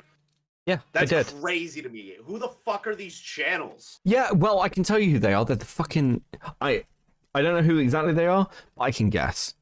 But okay, this is also where my frustration comes in, because it's like, well, Mrbeast was prepared to talk to some of the fucking detractor channels, but those of us who were like seriously looking at things, you could have just talked to us. Like we if you're transparent and you're open, we're not important. We would have done that. Well, I know we're not important enough. Like I'm not speaking about me. I'm speaking about commentary.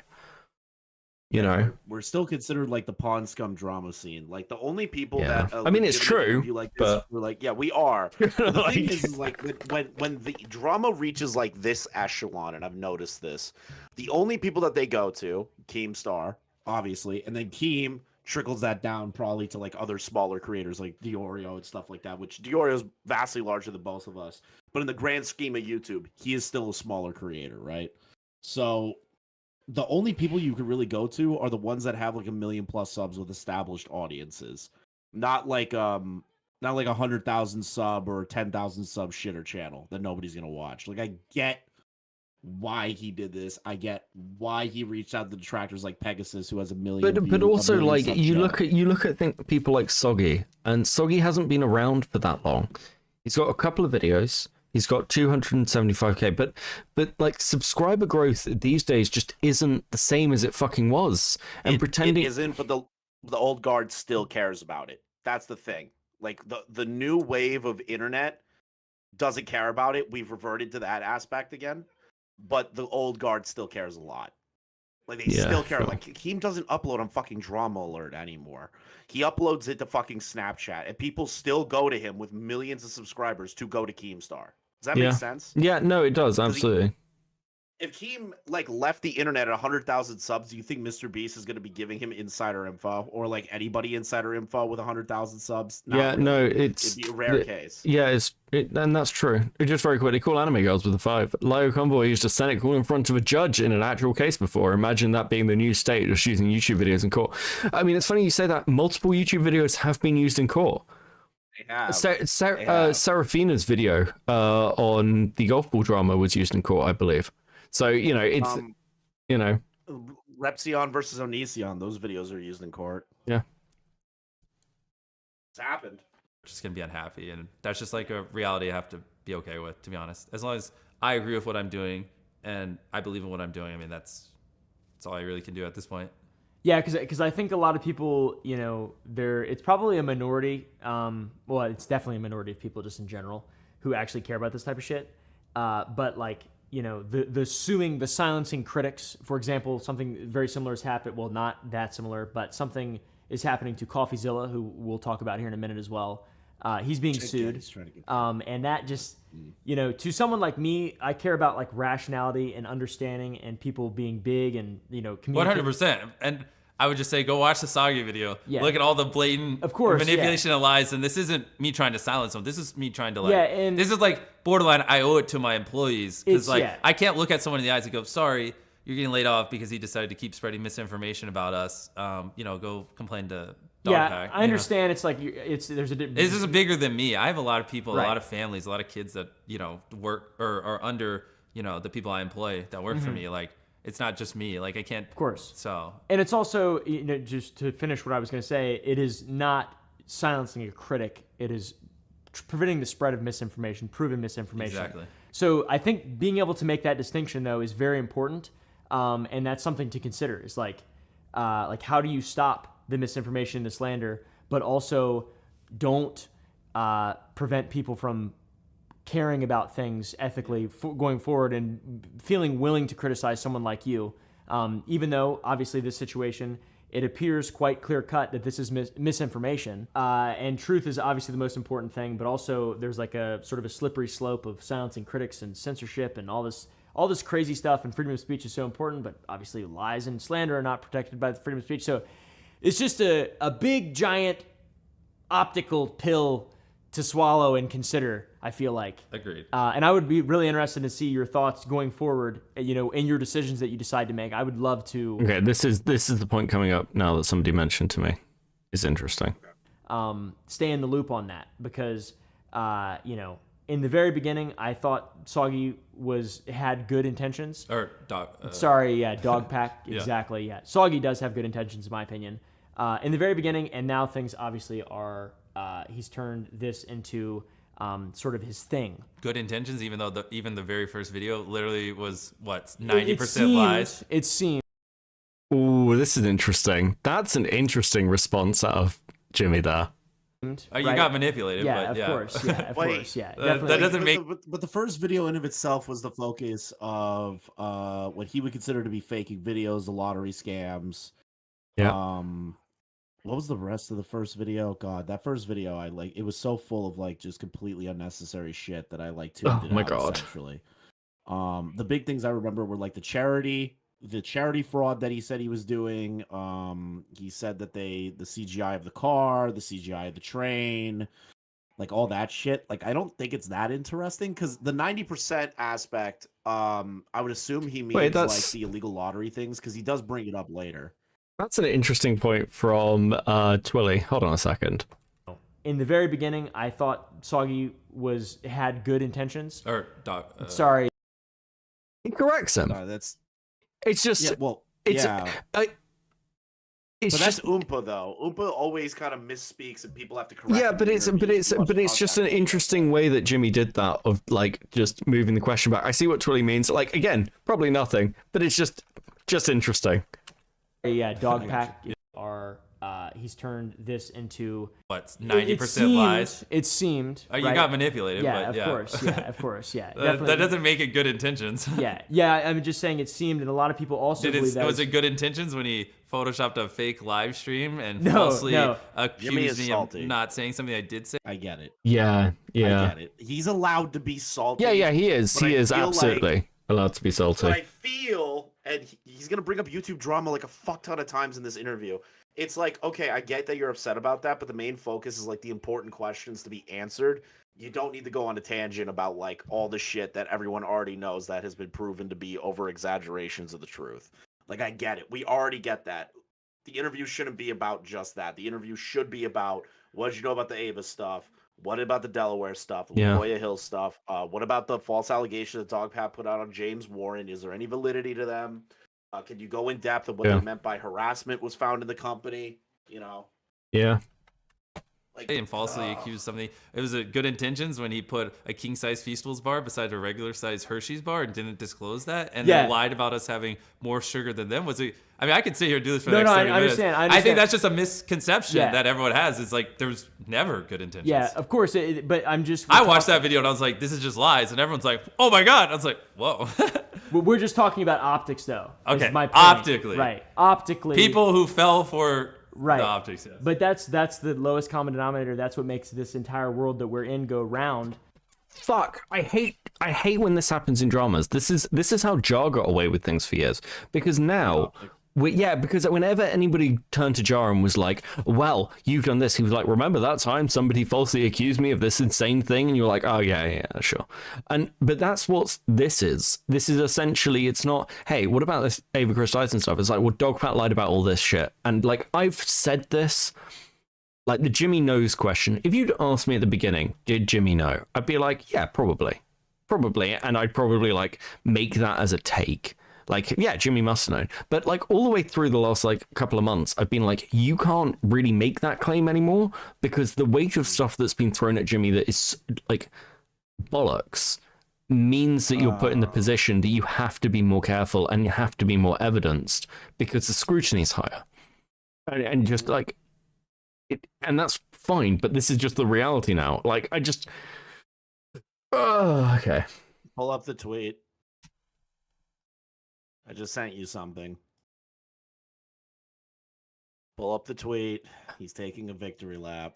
Mrbeast just did an interview responding to literally every allegation, and like I said from the very beginning, most of the allegations are false. Why was I given so much hate from you idiots? Next time, listen to me. I run drama. I make money if he's guilty. I don't make nearly as much money if he's innocent. I have no reason to lie. But you know who did make money? All the YouTubers spreading light. I don't disagree with Keem here. I'm just like, I don't disagree with Keem, and I get it because this is how I felt when I heard people nitpicking Soggy's video. And again, I really want that vindication. You know, but like we were fighting an uphill battle for a while. But at the same time, like I want the victory. I'm not sure I want it like this. No, I don't think I want it like this either. That's kind of like the issue that I feel like everyone's going to face with this interview. It's not to the people that were like fighting in the trenches, even without like any. Obviously, Mrbeast did not speak to me or Beckett. He doesn't speak to any of us. And he never paid me. No, he paid me $10,000 a tweet to piss off Jake Weedle. I will put out a totally fake allegation. but realistically, we're never going to get what we want out of this. This is not how we wanted it to end, but it's the only way it's going to end. That's the problem. God, it's like accepting nuking Hiroshima. Yeah, essentially, that's kind of where we're at. Like, let's say I want the civilian casualties, but you know, the war's over. Yeah, right. But let's say like Muda did this interview, or Keem, or Nick, or somebody that understands like the more pointed aspects of the drama potentially, right? Oompaville knows these. I would assume he knows enough, but it's not like fighting in the trenches like we were, because that interview with Dogpack showed like how little he understood of like the individual he brought onto his stream. So do you know why they hate us? Because even when we're sat here winning at the end, we're still like, But we need to be critical and we need to be reasonable and like, fuck. Next time I'm joining a hate mob. Christ, fuck. I would have made so much more money for the channel. The hate mobs are fun. They are. The Mama Max moment where there was a unified front, totally great. You know, like just that was a fun time for everybody. But in the case of the Mr. stuff, a lot of big commentary channels that normally we wouldn't pay attention to were like really fucking up on like a really big story and getting massive amount of viewership from it. And there was an internal war. So that's why this made it more stressful, because we had so many different lines of people making shit up or not adding enough to it, you know? I think it's coffee and cakes. It's coffee and cakes. There's or it's coffee and cults, maybe. Is that the black guy? No, it's this woman. She did this. She did behind the scenes on the Mr. Beast drama a little while ago. I'm wondering whether she's going to do an updated one. Last one was yeah. I'm interested because she did like you were mentioning bigger commentators, and I thought about this video, and because you know she's wrong, her facts are wrong, you know, and that's Dogpack's fault, not hers. But I wonder whether there's going to be more of a response to this. I would say that there should be more onus on the people, as like there should be onus on the people that just ran with Dogpack's bullshit. Like there should be scrutiny. There should. I mean, how are you meant to trust half these commentators anymore? Doria just said he thinks Mr. Beast's response is more chaotic than organized. He's spiraling. He doesn't think this PR response was orchestrated. Wait. Okay. I don't think it's a smart PR response. I certainly think it was orchestrated. I think I disagree with Nick. I think even if it's not Jimmy who orchestrated this, do you know it's really interesting as well? I think Jimmy would have been prepared to talk to Pegasus, and I think somebody did pull him away at the last minute. So I think there's probably some orchestration, but this is again the problem. Like, is it Jimmy or is it Mr. Beast the company? Because I think those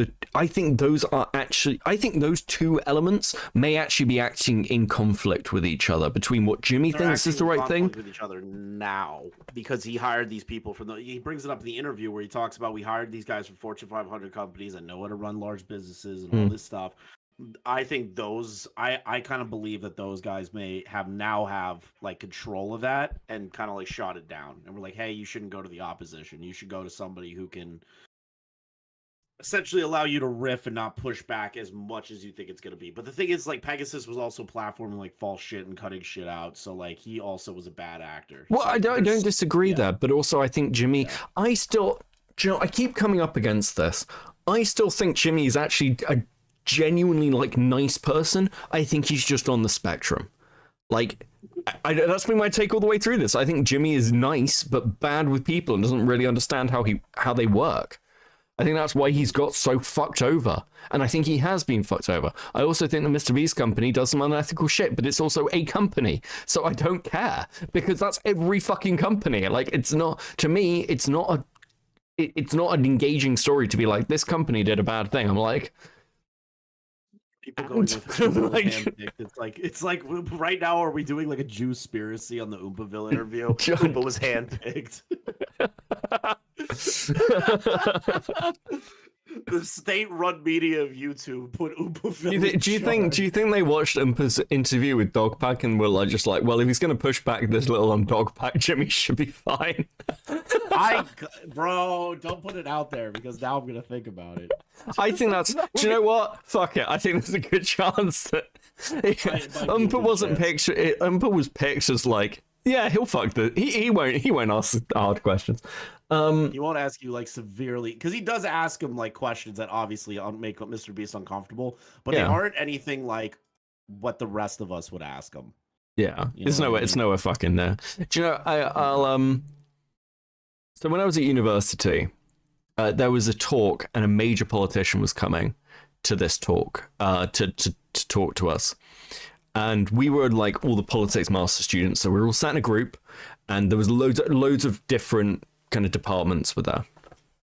And the person who was hosting this politician was a very senior person in the politics department, very renowned as well, very renowned academic.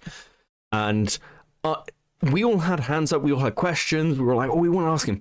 And he didn't pick any of us. And we were at the pub afterwards and we went up to him, we're like, Professor, why didn't you pick any of us? And he went, well, what's your question?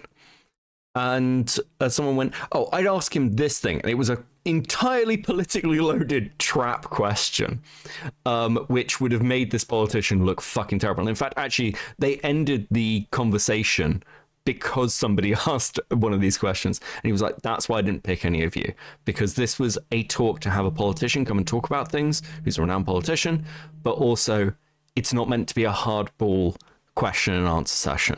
And if I'd asked any of you, you would have made like the university look bad. And that's how I feel about this. It's like, well, we're not going to go to any of these people because you guys will actually you'll go off the fucking rails and ask, so how many rapes have you committed? Like, that's the sort of thing you guys, there's a risk that you would do that.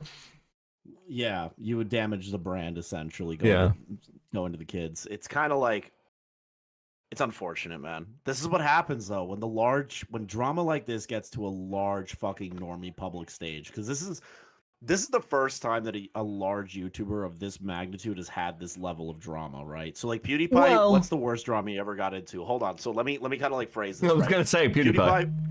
PewDiePie was the biggest YouTuber of all time. What were his biggest controversies? Saying the N-word on the bridge, and the death to all Jews thing. I mean, but those were major controversies. They cost him his contracts with Disney. Involving rape. It wasn't involving malpractice in a company. It wasn't involving hiring a child molester. None of that stuff. Okay. Yeah, I'm with you. I feel like this level of drama has reached an extreme, right? Because like the PewDiePie stuff, he said the N-word. He said he hired some guys on Fiverr that said death to all Jews, sub to Keemstar. Like, that's... Okay, that's just edgy shit. This is breaching into like corporate area. Does that make sense? Yeah, it does. It's a little bit more messy. Yeah, I'm with you. I'm going to turn you up, by the way, because I realized you've been low the entire stream. But that's fine. It's fine. Listen, I'm allowed. Again, birthday stream. Technical's going to be shit. Okay, I want to watch the end of this section, and then there's one more section I want to watch with you. And we'll go from there, because I'm not going to watch the whole of this interview on stream tonight. But I would watch it like 2 or 3 more times. Yeah, I want to watch one more bit at just the end of this, and then I'll take us to the next bit. Is how people are reacting to things. You can't expect people to be to go out of their way to give you the benefit of the doubt. You know what I mean? Yeah, and so it's super important to consider all that. Yes. But. Yeah, and obviously it's been proven now that he is Mr. and misinformation combined, right? It's for someone like me who actually cares about, like, I like to pretend that I care about the truth of things, and I don't want someone like you who has worked very hard objectively to get where you're at. I don't want you to be slandered or for people to lie about you, etc. But at the same time, like, you are the one who's going to win. You are the one who will always win. You're the top, right? Like, you got this big thing, so you have the most responsibility, and you've got to be the best guy. Cognizant of the implications it would have. Yeah. But it's also on the reverse side. It potentially caused people to not want to spread misinformation and not slander people. So there's also the positive side of that, where people realize, like, disinformation has repercussions. I mean, he's not wrong. Okay, we're going to jump to the next bit. I don't want to see what he says about the Chris Tyson thing. I have not seen that yet. I jumped on here without even listening to that part. Oh, well, that's just at the end. That's basically all he says about it. Isn't it? That's it? No, there seems to be a little bit more. I'm not sure. Oh, well, it's about the crypto stuff too. So I don't know enough about the crypto stuff to like really jump on. Yeah, I think I'm very much in the position of CoffeeZilla can handle it. That's literally what he's there for. Okay. And then using that to help people. If I had just started any other channel, like, I don't know, like a channel where I just sit down and talk and kept all the money and just bought a $10 million mansion after like 2 years, I think that universe where I just sit down and talk and buy a $10 million mansion and make a video on the mansion that version of me would get maybe 1% of the shit I that the agree version. completely. Yeah, and so it's like, I but actually that's agree not why I with do this. it, because I actually Yeah, I would do kill less too. hate if I just stopped the philanthropy channel. But I just want to help people, and it's cool projects, and I believe in what it's doing. But it's a little funny when you think about it. I mean, it's hilarious. Yeah. It's absolutely the devil horns thing. Dogpack actually cut a part out of his first video about you being the Antichrist. Did you see that? Well, and so- What'd you think of that? I mean, you did get here a little fast, to be honest. You teleported. The sad in. part is he was being serious in it. And, Yeah, he cut that part out. And that he showed that part publicly, and people still were like, okay, well, Kim saying Jimmy's the Antichrist because one of his studios was a church, because there's not many warehouses in North Carolina, so I just bought a church and converted it into a warehouse. And like, he unironically was claiming I was the Antichrist in the same video as all these other accusations, but everyone's like, oh, that's the only crazy accusation. Everything else is true. When I saw that, I was like, okay, now people are gonna like be like, okay, maybe he's just, but didn't change anything. I mean, yeah. Does it like bother you? Did that bother you specifically, or is it just? I mean, because like, how do you even? Does it bother you that people were claiming you were part of a biblical plot to end the world? Does I'm it not the bother you Antichrist. that a guy said that you're the Antichrist, that you converted a church because your name's Mr. Beast? Does that not bother you? Like, how does that fuck you up? How do you feel? Again, like I like when people call me evil. Like I don't know why people get this impression. I think it's I actually unironically blame Chud's chat for this one thing. This take that I'm like hyper soy, and I'm like, actually I just want things to be nice, and I'm like, have you guys don't watch any of my fucking content, do you? I mean, where's the Bible? Yeah, there you I'm go. not the Antichrist. There you go. Yeah, that's really interesting. I kind of thought you might be. It is a weird one, because I've heard people say that in my real life. They're like, his name is. We live out here in the sticks. Yeah. All right, and they're like, his name is Beast. It's got the 6,000. That's a 6.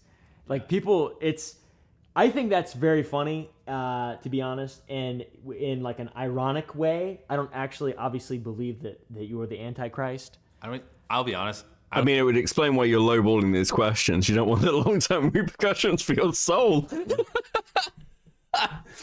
Okay, cool. Let's watch a little bit more of the like Ava stuff, just quickly, and just make sure we got all of it. Because I didn't really hear what he said about the Ava stuff. Yeah, there's only like 3 minutes of it apparently, so we'll go 216. We'll rewatch.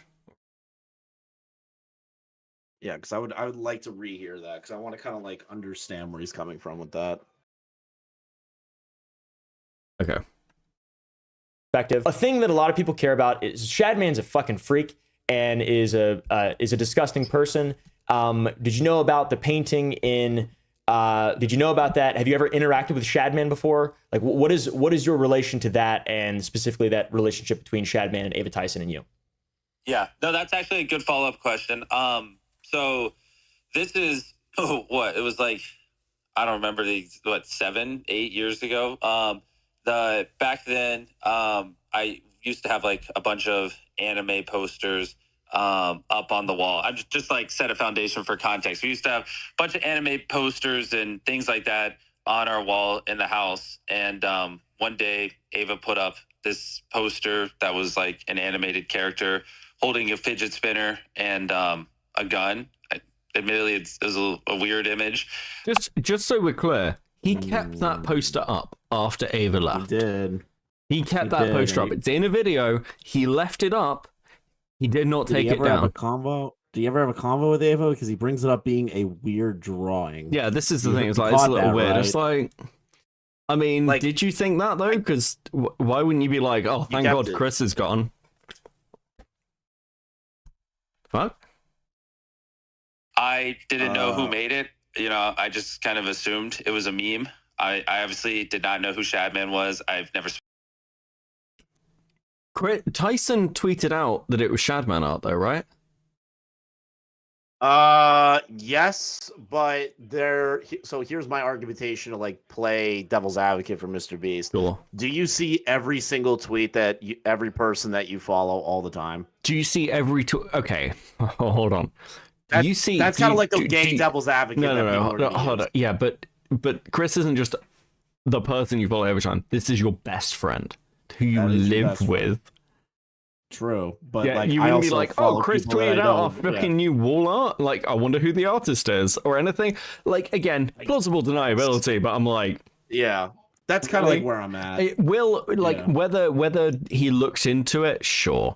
Jimmy has at least one tweet where he tweeted at Shadman. He knew. Which No, tweet that's was not that? true. He tweeted at Yeah. Chris replying to Shadman. That's not the same thing.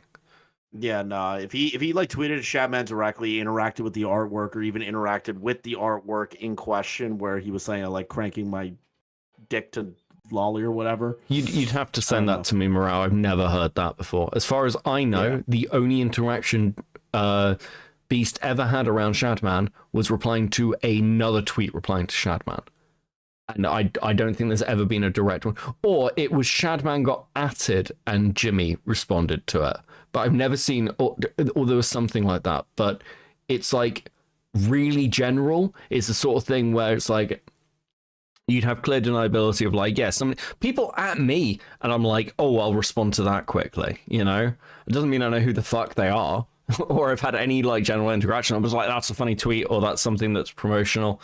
And with Beast, you must get that all the fucking time, especially when we're talking years ago, where he's trying to promote the channel, and he's very, very like terminally online. So, yeah. Okay, let's keep going. Spoken with Shadman. I did not buy the poster or commission it or anything. And yeah, I mean, to be honest, I didn't really think too much of it because we just had like a lot of anime posters and things up, and it was an animated character that was clothed, obviously. And yeah, knowing what I know about Shadman now, Wait a fucking minute here. That artwork was having them suck the barrel of a gun with saliva, dude. Like, Sure, but like, okay, now I'm gonna play devil's advocate. Okay. Have you seen the shit in anime? like, if he doesn't have any context for this, he's like, it's an anime image from the mid 2010s. We can do this whole like lolly investigation shit, but if you're not involved in the communities doing the is this lolly shit, yeah, sure. It's like, again, he's got no context for the age of the character. Like, to be fair, that Shad's art, while we'd argue it's like lolicon, it's not actually lolicon coded. Like, lolicon is a specific thing within anime. So he could look at that and go, it's just a cartoon character. It could be from an edgy cartoon, could be anything. So I will buy that. But like, again, it doesn't, I don't like it, but I'm just trying to be fair to this question. The wider question, again, the Shadman stuff's a red herring, in my opinion, when it comes to Jimmy. The question is discount milk. The question is the Discord. Why is no one asking Mr. Beast about the Discord? Fuck. Yeah, that is another thing that is not being brought up at all. Like, what do you know about the Ava Chris Tyson Discord? We noticed that your account was in there. What did you know about that Discord? Like, there was no questions about that at all. Well, like, Deborah asked this question, like, Beckett, what was worse, the one Shadman drew or the one Cam Nuggets had on his wall? Let's be clear, Rebecca is lolly-coded. Everyone accepts this, but Rebecca is also an of-age character. Now, you can do the whole kind of, well, actually, she's a 10,000-year-old dragon, but actually, like, within Cyberpunk, she just has, I believe, like, she has body mods that make her look younger. I don't know, I've never seen the anime. I'm sort of just going by what I vaguely heard. But, like, people have anime posters. Weebs and Gooners have anime posters. This happened during the fucking, like, there was this big debate with food shops. And this guy named Granddad's Lounge or whatever came on. And he was like, lolicons are evil. Lolicons are pedophiles. Rah, rah, rah, rah. And Rebecca is a character from Cyberpunk. The blue one who looks like a child. Anyway, he was doing this whole thing, like, food shops is a pedophile, blah, blah, blah, blah, blah. And then he was like, you know, he was like admitting to watching hentai, and somebody asked him what hentai he watched, and he was like, oh, you know, like Evangelion stuff. And everyone was like, what, you mean with the school children? because he never clicked in his fucking head that Asuka from Evangelion is actually a minor. So he was sat there going, Lolicon's evil and everyone who watches it is a pedophile, and then basically admits to watching like fucking underage hentai porn. It's bizarre, but anime fans don't think like that. And that's just fucking...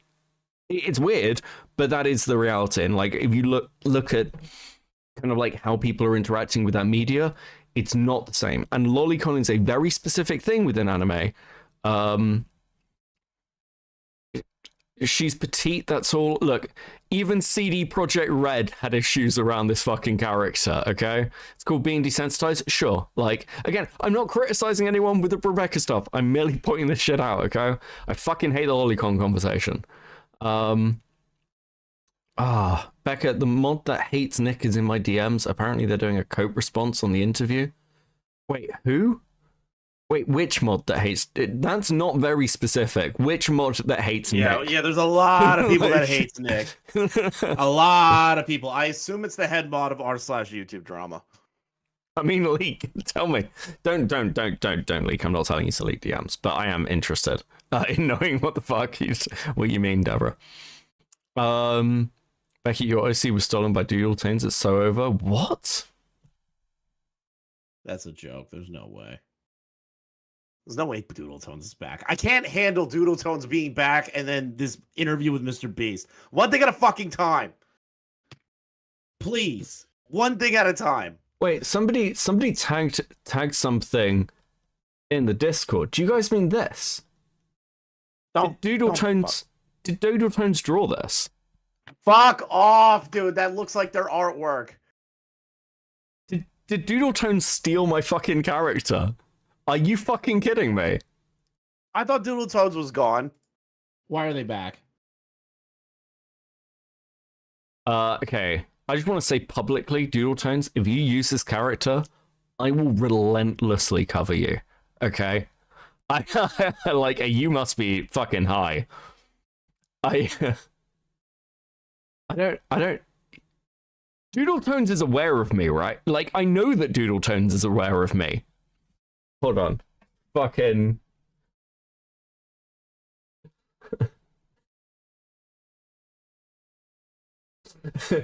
No. Oh, it was in 2022. It was in 2022. Okay, my character has existed before then. So, fuck you, Doodle Tones. No. Okay. Yeah. I was gonna fucking say.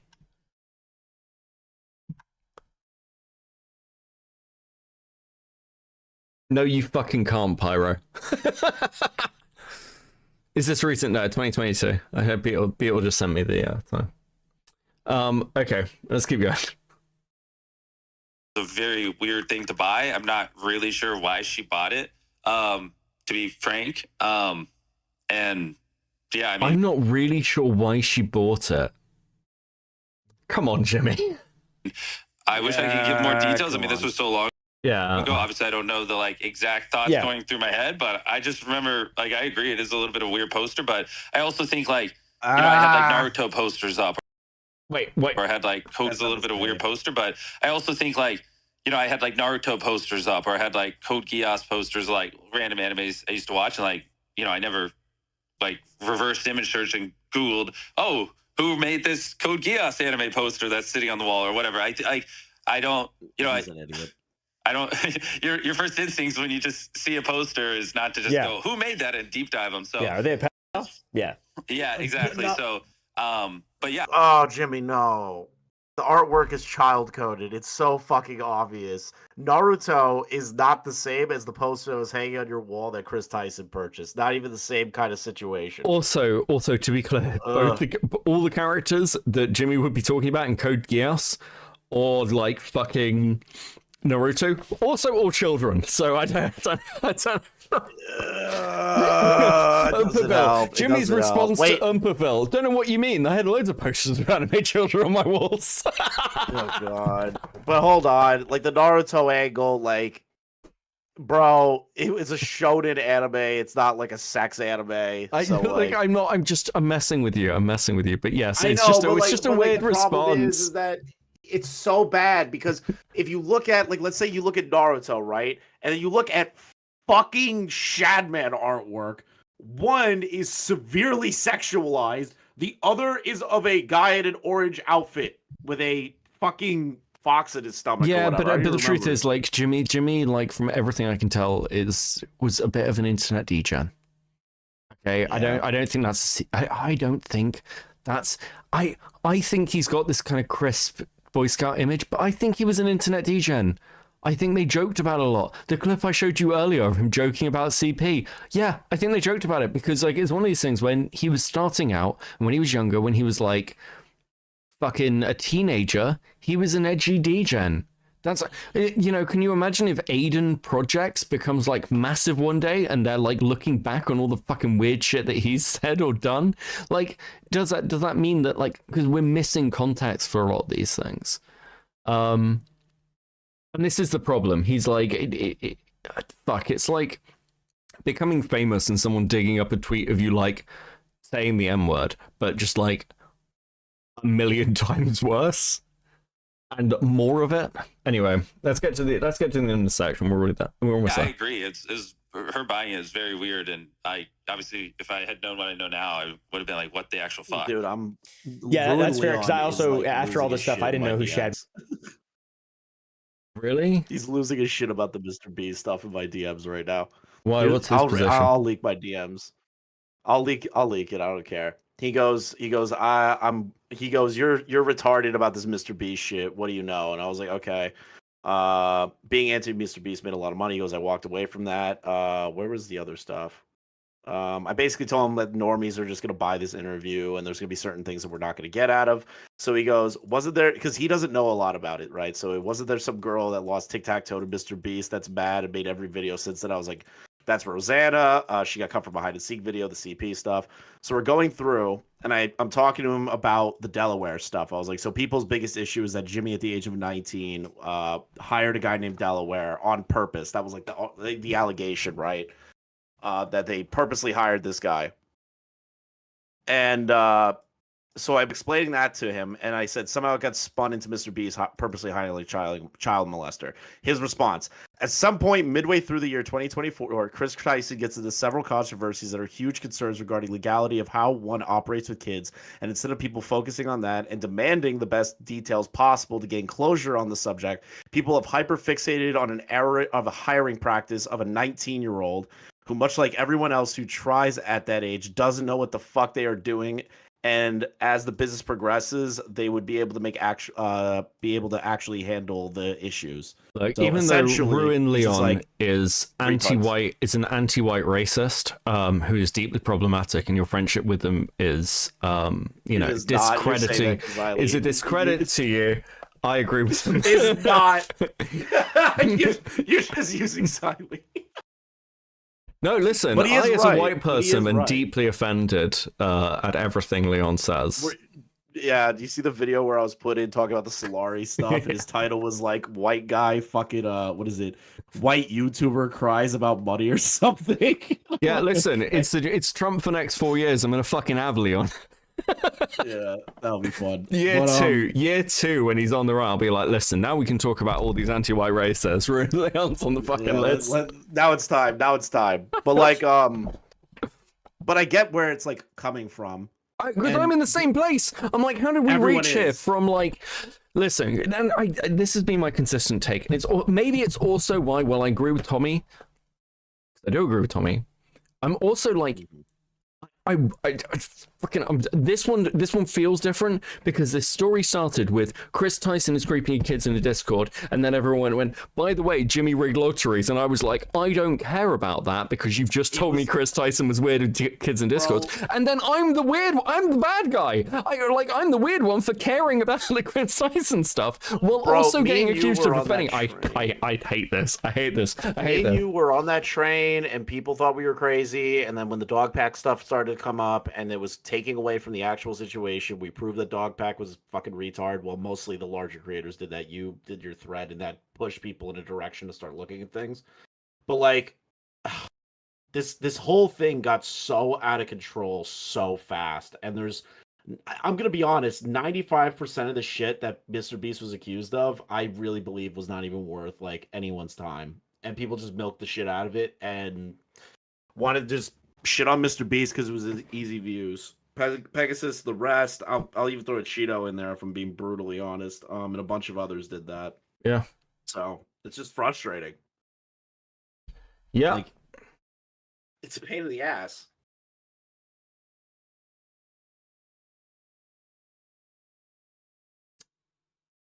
I hate everything. Man, the Son people found my new upload. Let's go. They're very mad at me. Good. I love that. I love when people are mad at my comments. Fucking great. But yeah, Cam Nuggets is another great example of somebody. I'm gonna be honest. I'm throwing Quinthio in there too. All these motherfuckers, surprise witness, all of them. I know that a lot of the takes out of this stream are soy. They're very fucking. Why have you run away with our fucking story takes? I accept that. You're doing that. Chris is doing that as well. Chris is doing that I as am well. not. I came in here and said I don't give a shit about that. You have co-signed just by being here. Congratulations, buddy. That is such fucking horseshit. It's such horseshit. Look, but I don't know, man. Like, what the fuck are you talking about? You just said we're on the same fucking train with this. No, you don't get to run we were away. we were on the train with the Chris Tyson stuff. I don't give a shit that we were written out of the story. No. To be clear, I have not soyed about the fact that we've been written out of the story. I soy about the fact that Keemstar and Nick were written out of the story. Let's be fucking clear. Okay, fine. Even them getting written out of the story, we're not whatever at this point. That happens like all the fucking time. Yeah, look, I know it's just annoying to see it happen in this one with the amount of shit that has been flung at us. That's all. Yep. I know. Normally I wouldn't care. Normally I'd just be like, whatever. And like again, like it's like the Roseanne using our screenshot. Roseanne used Cope and Seed screenshots in her little fucking attack Mr. Beast video. And I'm like, it's not a big deal, but it is annoying. It's not about credit. It's about the fact that if you hate me, if you hate the side that I'm on, why are you using my shit when it's convenient to you? And not pointing out the fact of where we've been. Because you clearly know, otherwise you wouldn't be using our shit, right? Somebody there took that screenshot, knew where, looked at it, said that's Cope and Seed's screenshot, and then the side's still like, I don't know, just ignoring the fact of where we've been the entire time. No, they're fucking Mr. Beast glazers. That's what happens. That's when what annoys me. Yeah, that's what annoys me. You can be annoyed at that, but that happens every fucking time. Every fucking time we go against the grain and the overall narrative of like what the normies think and like what the retards of the drama community do. You're just gonna have these moments, and you just gotta sit there and go, you know what? We were right. That's all that matters. There's certain things that we're never gonna get an answer on. That's it. Yeah, no, look, I'm with you. I'm just going to be annoyed about it, at least for the next, like, till the end of this stream, then I'll forget about it. Baron with another 5. Which major drama will end next? The Rakita drama or the Twitch drama? I think the Twitch drama is actually probably going to be the next one that collapses in on itself. I think people will just stop caring as we get into... I think people will stop caring in January when Trump gets signed in. Then it will become, like, a completely different story. And Rude Mudcrab with the 10. Happy birthday, cunt. Thank you, buddy. Appreciate it. Essentially, the Mr. Beast drama is over in my eyes. Yeah, I think we're done. This is like, don't get me wrong, I just don't want a victory lap on. I feel like the Soggy video, EMP Dave with a 5, happy birthday, thank you. Yeah, I don't want a victory lap off this interview. I think that I agree with Tommy of his criticisms, but it's nice to see Dog Pat get shafted. As always, let other people run the Mr. Beast stuff, because at this point, fine, fuck it. This is where he's at. I think that's fine. We're never going to know the Chris Tyson stuff. We're never going to find out a bit about Discount Milk. No one's even going to ask fucking questions. And unless fucking Chris and his partner come out and start swinging, which would be really stupid of them. then I'll be like super fucking engaged. That'd be like, you never know. Yeah. You never Well, fucking she know. already did lash out once. Then she said, "Well, we're under investigation by the third party." Remember, they leaked the fact that Mrbeast was getting that third party law firm together. So now that the investigation's over, Chris is kind of like, unless they had to sign something from the third party investigators, Chris is essentially a free agent to say whatever the fuck he wants now. That is true, and I would be interested to see those responses. Okay, well look, I'm gonna wrap up things, and I'll kick you. Thanks for coming on. Happy birthday, buddy. Thank you, mate. Appreciate it. Cool. See you later, bro. Okay, guys. Thank you so much for coming to hang out for a birthday stream. I actually really appreciate it. Never really done one of these before, so I didn't know how it would go. But you've all been very kind, and I feel very loved and cared about, so I appreciate you. Obviously, the new video is out. Please go check that out if you haven't already. I'm really pleased with it. Max has done a fucking banger job. I'm going to send you guys over to Diorio, I think. That's what I'm going to do. I will be back at the weekend at some point. I'm not sure when. I might do a short stream on Sunday, just so I can have Saturday off. And we'll find something fun to cover. I'll send you over there. Put Krebs in the chat. And I will catch you in the next one. Peace.